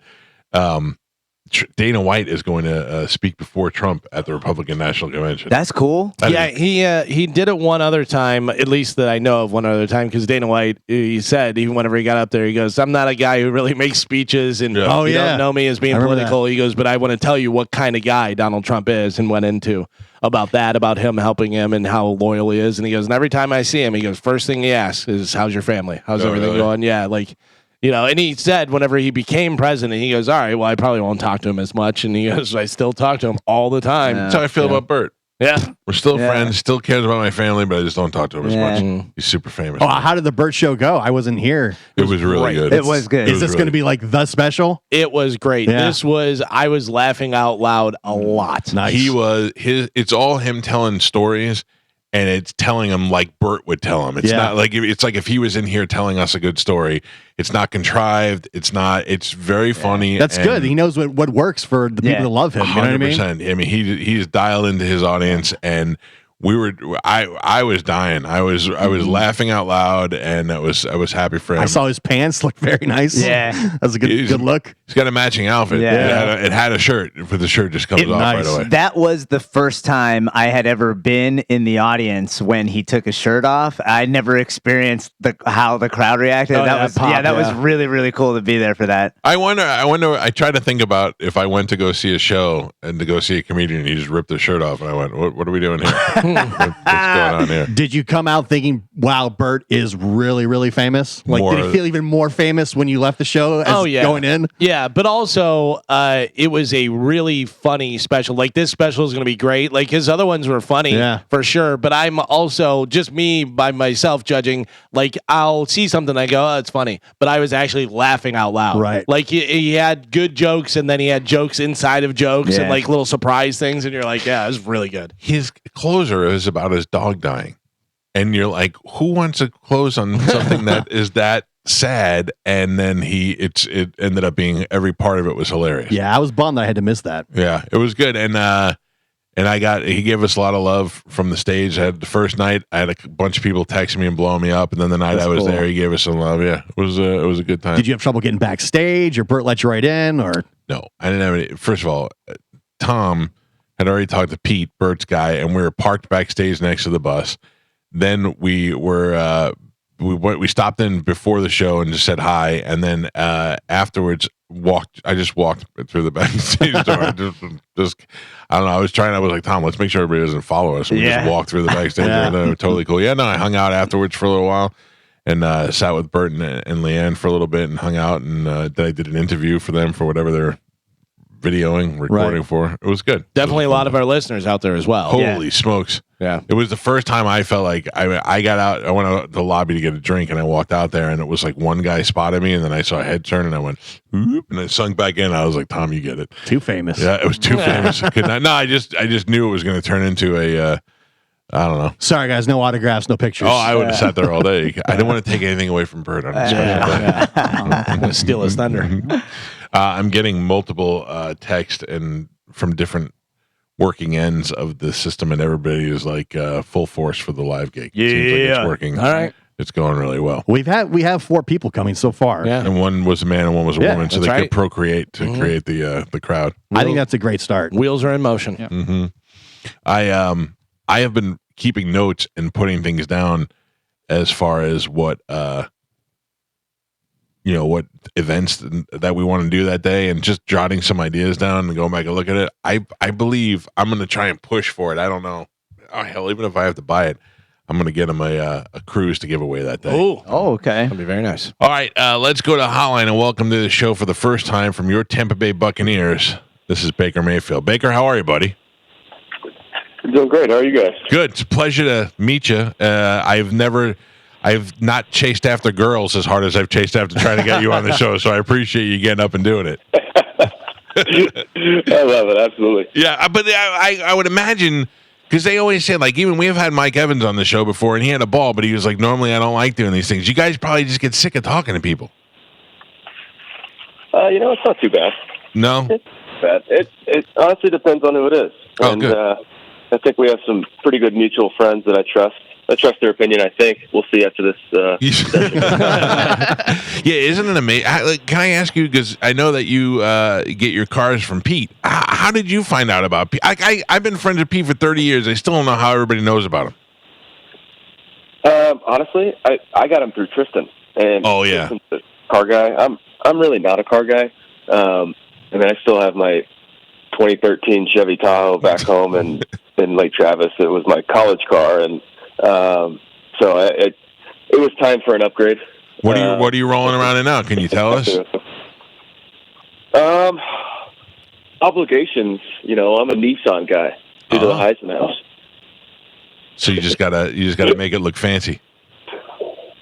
Yeah, exactly. Yeah, I get you. You know, I'm a dad now. You gotta drive safe family cars.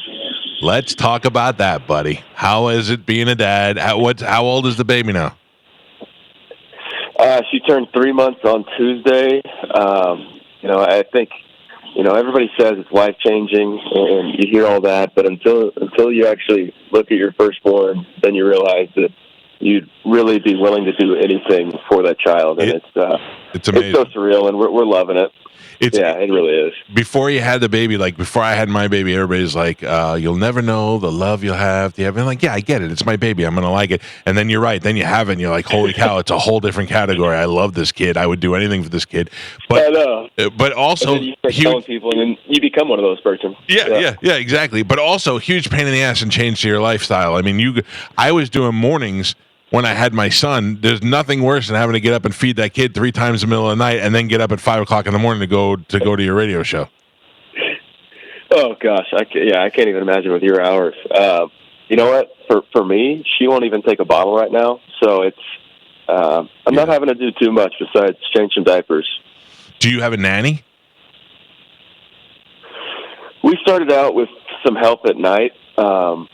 Emily wound up having a C-section, so it was tough for her to move around in the beginning. So we started out with some help in the beginning, but now she's. I mean, I have such a different outlook on mothers now. They're superheroes. Yeah, you totally respect them a lot more. It's the truth. Especially now, did you get to look at the guts and stuff in the C-section? Oh, come on. My wife had 2 C-sections, and they wouldn't let me look because they thought I was going to pass out. I would have, I would have been the same. I would have been in concussion protocol if I would have hit the floor so hard. Baker's in the blue tent.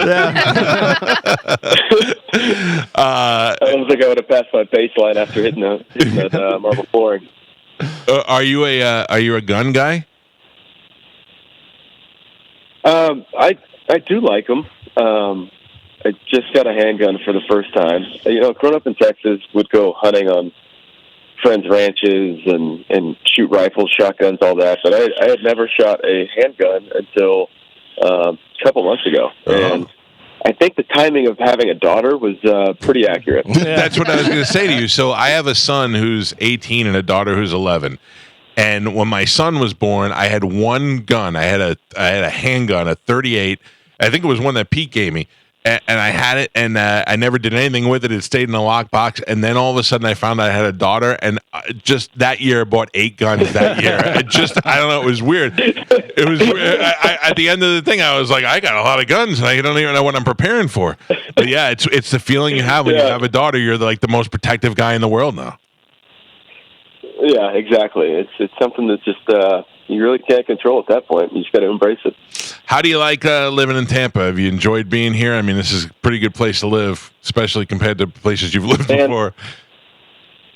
Yeah, I mean, we truly love it so much, and I'm a proud born and raised Texan, and we're gonna pick up our spot and try and sell it in Austin, and become full-time Floridians now. I mean, we just fell in love with it, and just the lifestyle down there. It's so laid back. I think the community is unbelievable, and I think just also the community of retired athletes and their families, and it just feels everybody looks out for each other. I just think it's a great place to raise kids. Yeah, and not just the athletes' families, but there's other people that we've met that are just amazing people, and I think it's a great spot for us to settle down and start this next chapter of our lives. So yeah, we love it so much. Well, good. I got to tell you, we enjoyed watching you play last year. I mean, coming in, we were like, all right, Baker Mayfield, that's a good, we're losing Brady. We get Baker Mayfield. That's a good shot. This is a guy who could play, who could throw. And then all of a sudden we had this great season, and we're like, now we want a couple more. So it's a good thing you're locked in. No, I couldn't have been happier the way it worked out. And obviously get some of those other guys back and continuing what we were able to build on last year. It felt like home, from top down, how they run it. It made it so easy for me to transition in. And, I think everybody was so worried about replacing Tom and all that. But, I mean, I said it in my intro press conference. You can't replace that guy. Yeah. He's one of one. So how can I, be the best version of myself and let the team embrace that and just go from there. And so that's so excited to be headed into another another season with these guys, and for the most part, the same group, and just truly embrace that and build the chemistry even more. Well, we're happy to have you here, man. And this is now you grew up in Texas. I don't know what your access was like to athletes. I grew up in New York. I met Lou Piniella one time, and my dad met Joe Klicko from the Jets one time, and I never met anybody else famous in my life. If you told me that I could go to a football camp that had Lawrence Taylor at it when I was a kid, I'd have lost my mind, or Phil Simms or anybody. And that never happens. You never just run into a football player, or you never get to go to the game. Baker Mayfield's Football Pro Camp is happening next Saturday, July 20th, from 9 a.m. till noon at Land O'Lakes High School, which is a stone's throw from where we are right now. And it's open to boys and girls from 1st to 8th. You could register online at bakermayfieldcamp.com. And then everybody that signs up, you get an autograph from Baker, a team photo. The whole camp takes a photo together, and then a T-shirt. And I think this is such a great opportunity for kids to be inspired by being around their quarter. You don't see many areas where the quarterback from the main team is out there doing a camp. I think this is great. I love it. It's something that I always tell people. I mean, the kids obviously have a blast, and we're out there having fun. But I think I get more out of it than they do. Yeah. Just seeing the pure joy of kids running around enjoying the sport, the game that I love so dearly. I have a blast every time. Unfortunately, I try and do a camp back in Oklahoma where I went to college every year, but timing didn't work out this year. But it's always fun. So I'm excited to be able to do the first football camp in Tampa, and hopefully for many years to come. But it's an amazing thing. Obviously, it's more than me. You got Zen Motorsports, Canes, Advent Health, and other people that help sponsor it and put it on. But been working with the people that do this camp for quite a few years now, and they do an unbelievable job of making sure everybody's hydrated, having fun, and I make sure that everybody gets to catch a pass. But then when it comes time for the games and actual fun time, not just drills, I'm out there thinking I'm Antoine Winfield playing safety during these 7-on-7 games. Crushing little kids. Do you ever? Can you spot talent? Can you look at a young kid and be like, "Oh, this kid's got it"? Yeah, there's I'm a firm believer of you can either throw or you can't, and some of these kids can spin it, man. But I always try and tell them, because I get the questions of, when should I get them a QB coach? I'm like, let your kids enjoy sports. Let them grow up, try every single sport, figure out which one they're in love with, and that's the one they're going to work for. Yeah. So, but yeah, you can definitely spot talent early, but they're also pretty young. So but it's fun to watch. Baker, aren't you amazed that whenever you see some of the younger kids, how they're getting younger and younger, and they have that swag and they know all the different stuff, and you're like, you're 10 years old. I wasn't doing this stuff until I was like 18 or 20 or something. Oh, it truly is amazing. Like the footwork and everything. Kids are a lot more advanced than when I was growing up. Yeah. That's for sure. It is fun to watch though, because you can tell the ones that are constantly playing Madden or things like that. Yeah, getting all the stats. They know everything. They know the throw power, accuracy, all that stuff. It's fun. You find yourself in different conversations with these kids and what they're in love with. Yeah, it's great, and I like that you're opening up the girls too. It's bakermayfieldcamp.com, and then later on in August, you and your wife Emily will be back at Topgolf for the foundation, right? You're doing an event over there as well. Yeah, so year 2 of Be the Ball, supporting our foundation, Baker and Emily Mayfield Foundation, and I guess this is a good opportunity to announce that we are partnering with Early Learning Coalition of Hillsborough County again. And it's last year, just kind of dipping our feet in the water a little bit, trying to make a difference in the way that the school system, just providing for the early years of kids' knowledge and education. The developmental years is so important, and realizing how big Hillsborough County is in the school system, I think was something that we were kind of taken aback by, of how many kids are around that area. And so just being able to give back and try and put our boots in the ground a little bit more this year and make a bigger difference. And we had so much fun with it last year, and hoping to do even more this year. Good. Let me tell you, as somebody who's lived here for a long time, there's nothing this community likes than somebody who gives back. And you and your wife have that mindset, and I think that's great. And it's contagious. When you see famous people doing it, you start to care about it more yourself. So it's great. We love having you here, man. And you're right. We do have a lot of mutual friends because you played blackjack with our friend Bert Kreischer when you're in Vegas, and he loved you to the point where saw a couple of months ago. I was talking to him, and I was like. Baker, we're trying to get Baker on and stuff. He goes, I have his phone number. I have his phone number. Like, you're just like rubbing it in my face. I was like, yeah, okay, cool, thanks. The guy's a world superstar, and he's saying that. That's the guy he is, and I love it. Yeah. I think he's also living out his dream, and it's fun to see people that are doing that. He's 100% living out his dream. We've been friends with Bert, literally. I met him the day after I got married, so I could tell you I've been friends with Bert for 22 years. And we're so happy for his success just because he's such a good dude and he's worked his way out there. So I feel like last season was such a fun season to watch as a Buccaneer fan. We've had a ton of quarterbacks here, Baker, and it seemed, I don't know if this is lost on you because you're just out there during the season trying to figure out ways to win games. But do you realize how much the fan base embraced you as the quarterback? Because it seemed like you were having fun. You're smashing helmets before the game with the guys. You're dancing in the end zone. And it seems like you were just having a lot more fun last year than the previous seasons, even in Cleveland. And then when you were going to, the Rams and then the Carolina Panthers, it seems like last year was a fun season. And as a fan, just a guy sitting on the couch, that was fun for us to watch. Yeah. And I feel like I don't know if you can feel when the whole community kind of embraces you as like our guy of the team. Yeah, you can start to feel it, especially late in the year. But I'll tell you what, you're having a lot more fun when you're not getting shipped off to different places like a piece of dirty laundry. I'll tell you that. Yeah. So when I got embraced in Tampa, it made a world of difference. And it's just like kind of always I've always played ball, is enjoy it. I mean, it is a game. Yes, it is my job, but I love it so much. So why not? I've always wore my emotions on my sleeves, and so let people embrace that. And that's why I'm so excited for having more years to come in Tampa, for people to just get to know me a little bit better, truly realize that that's not just a show on the field. That's who I am when it comes down to the football aspect. And I love it. I'd do anything for our team, and our locker room guys know that. Because by the end of the year, there was a lot of number 6 jerseys you'd see around town. I got a size 4X number 6 jersey up in the stands, and that that wasn't the case at the beginning of the year. No, and that's, you love to see that, especially when you see kids wearing it, because those jerseys aren't cheap. So you definitely you appreciate the support that they're given. It's just fun, and that's why excited for some of the home games that we have next year. We got a good schedule, so should have some great atmospheres and build on what we had going last year. Oh well, listen, it's great. I'm sorry, are you on the West Coast? I know you had to get up early.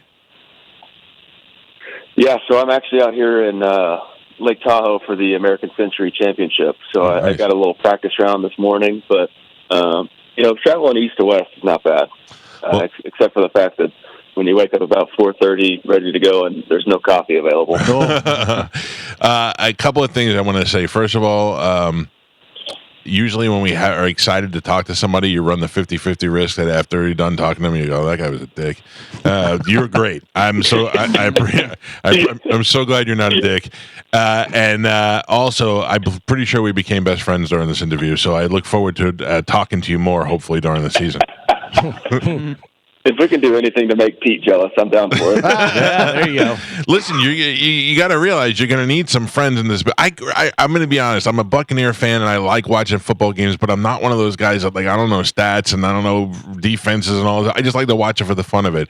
So I'm never going to be that guy to be like, hey, Baker, when it was a 2-3 and a 3-4, I'll never do that. I can't. It'll be boring to you and boring to the listening audience. But every once in a while, there's going to be a guy, and I'm going to be like, didn't you want to kick that guy in the nuts? Or wasn't he a jerk off? Or, and give you an opportunity to be like, yeah, he was a total jerk off. So just know that you have this outlet. You have this outlet during the year. I wonder, how bad do you want to, obviously you and Dave Canales hit it off towards the end of the season. You're both doing great things. Are you pissed that he went to a division rival for his first head coaching gig? 100%. You know what? I can't be too pissed about it. I'm happy for the guy. You know, just getting to know him, getting to know him and his wife Lizzie and the kids. Yeah. It's just. I don't like other teams having nice things. Is the problem with me? Gio just doesn't want people. You don't want anybody leaving here and having a good time. Yeah, I got a little bit of little man syndrome as well. Don't worry. All right. No, but I'm excited for it, and just knowing Bryce, it'll be good for him to have somebody like Dave in his ear. Yeah, it's going to be great, and I hate it for that reason because the Panthers are in our division. I'm not afraid. Yeah, I mean, the division's. Yeah, let's not get twisted. The division still runs through us. 100%. They can have Dave, though. Yeah. Remind everybody, BakerMayfieldCamp.com, BakerMayfieldCamp.com. We'll get it up on our social media so you can check it out and get your kid involved and get over there and play with you. I'm telling you, if you told me when I was a kid, Joe Namath is going to be out there, you get to go throw some balls, it would be insane. Baker, great to talk to you as your new best friend. I look forward to talking to you again in the near future. I appreciate it, guys. All right, pal. Take it easy. There you go. The great Baker Mayfield from your Tampa Bay Buccaneers. Nice. Good dude. Yeah. He's great. That's, a lot of time. I mean, you get athlete talk when you talk to a guy. Hey, how's it going? Well, you just go out there and do that. He's not that guy. Yeah. But also, you got to love what he said at the end of that the division runs through us. He's like, we know what's going on. Dude, if you go on like YouTube and stuff, they were ranking like Baker Mayfield and all of his best like trash talking moments. And he's got some good ones, man. Especially when he was in college. Oh, yeah. And he loved to talk trash, and it's so fun to watch. I love he gets fired up, and nothing gets you more excited. I love watching that kind of stuff. Yeah, wasn't there a thing where the other team stepped on their logo or did something, and then at the end they won? Baker won, and he was like talking some smack to him. When he won in Oklahoma, he planted the flag right in the middle of the field. Oh, nice. Yeah. I love that. That's good stuff. All right, we got to take a break. I'll get the Baker stuff on social media today, so you'll be able to find it, and we'll come back and wrap things up. It's the Mike Calta Show. This is 102.5 The Bone. I don't know what I did. I pulled a muscle in my arm or something, and it's giving me a pain in my chest. And I keep probably from 2 days in a row at the gym. Yeah. I mean, I don't want to overdo it. But I feel it like right here. I feel like I'm having a fake heart attack. That's the worst pain. Yeah. Because you don't know if it's real or it's something else. 100%. Jesus. Those usually induce my panic attacks. Yeah. And then I tell my wife to take me to the hospital. I just ignore it and hope it'll go away. See, I'm like, oh my gosh, I'm dying. Please take me to the hospital. I had to go to Joe a couple of times during COVID because I thought I was having a heart attack. And he was of like, course, he's the guy to go to. Oh, dude, I was like, Joe, you got to take me. I'm having a heart attack right now. And he just looked at me. He goes, if you could say you're having a heart attack, you're not having a heart attack. I was like, all right, that's fair. That's fair. Old Brian Tiger over here, not taking you to the hospital. There are no tigers in this house. I'm the only tiger. Joe can't drive you to the hospital. No, we would be dead. We would be dead for sure. I'd call him a cab. No problem. Yeah. Oh, come on, man. What? If Joe had to take you to the hospital, I bet there'd be a lot of. No, I think it's over here. Yeah, you might as well just and he's driving like a bat out of hell. I feel like he would just drive us straight through the glass doors in the lobby and just be like, "We made it!" Emergency. When was the last time you drove a car? Can't remember. Wow. 1804. Is there an aught in the date? I think 1904. When was the last time you rode a horse? The 6-horse carriage I was driving. That's so interesting that you don't even miss it. No, I don't at all. Yeah. If I had a private chauffeur to take me everywhere, I wouldn't miss it either. If he was my private chauffeur, I wouldn't want to. Well, I'm just saying I wouldn't want to depend on you for everything. Yeah, why? I don't know. Because you got your own life. You're doing weird hammock things. I do weird hammock stuff, but whenever he needs a ride, I'm always there for him. Yeah, but I feel like I don't want to have to depend on you, and I don't have to make you. You're not my slave. Yeah, but also if you're doing something and then I want to go and do something, what are you drive 20 miles back over to take me down to the No, you're right about that. Yeah. And be like, I got to go to Publix, and you're like, well, I'm too busy watching the sunset. Like if you know you can't go to Publix between 6 and 8 p.m. Nobody has to go to Publix anymore. You just order it; it shows up. Oh, you guys are so rich. You're just ordering groceries. No, must be nice. Once a week. No, we don't have to order groceries. Ian orders them, and then we get them at our place. That's right. Thanks for the butter, Ian. That's absolutely I had some last night. It was delicious. Did the Pantses think it's weird you don't drive? No. No, because they don't drive either. No. That's right. It's a big commune over there. Mike Calta Show, good morning. Yes, just to tell Spanish, I had a heart attack 6 years ago. Yeah. And you can talk through it. So don't tell him that. How did you know? How did you know what was happening, sir? I mean, how bad did it feel? at first it was, a bit of pain in the chest, and then it got worse, and then pain started radiating down my arms, and I was 100% blocked in the Widowmaker. I have a very serious question. Real quick, I was you lucky at the time. You are ruining Gio's day. I'm sorry. Yeah, I was 50 at the time. So. 50? That's young. Yeah. That is young. The pain that you felt in your arms, could you describe that? Heavy? Yeah. It was just really weird and kind of just painful and numb. It was just really weird. So like tingly, tingly numb, or yes, tingly and pain, kind of both. Kind of both. But the in the chest felt like it was a knife in me being twisted. Oh, sweet. Okay. I was probably having a heart attack. What did you do? Did you call 911 or did you drive to the hospital or what? Yeah. No, I have kids at home. Then they called 911 and then called my wife at work. And luckily the cardiologist was there and got a stent in me. Wow, good for you, sir. Well, I'm glad you're here to tell the story, buddy. Yeah, but you can talk through a heart attack, Spanish. You lying son of a bitch, Joe. Thank you, sir. Oh, sorry. I mean, remember, Kevin Smith was on stage. Oh, that's right. And he came off stage, and he's like, he couldn't catch his breath, in between shows. Yeah, that's crazy. Lifeguard, do it. And he had full blockage too. Yeah, we're all due for lifeguard. Yeah, we're all for due sure. to go back and get our. I'm going for the follow up scans again. You are. Yeah, well, yeah, the yearly follow up. Yeah, that's what we're all due for. Are we still gonna do the thing? I want to. Come on. What happened? I mean, Only if Martine does it. Yeah. Martine did it. He did No, it. no, to me. Performs it. Mike Calta Show, hello. Hello? Yep. I was calling also because I had a heart attack when I was 43. Oh no, I'm 44. Oh, and what, You're due, Gio. Oh, it's really freaking me out. And I hit mine while I was at the gym. this guy was working out. I'm good then. Yeah, Gio's safe. You're fine. Mark's safe from the gym.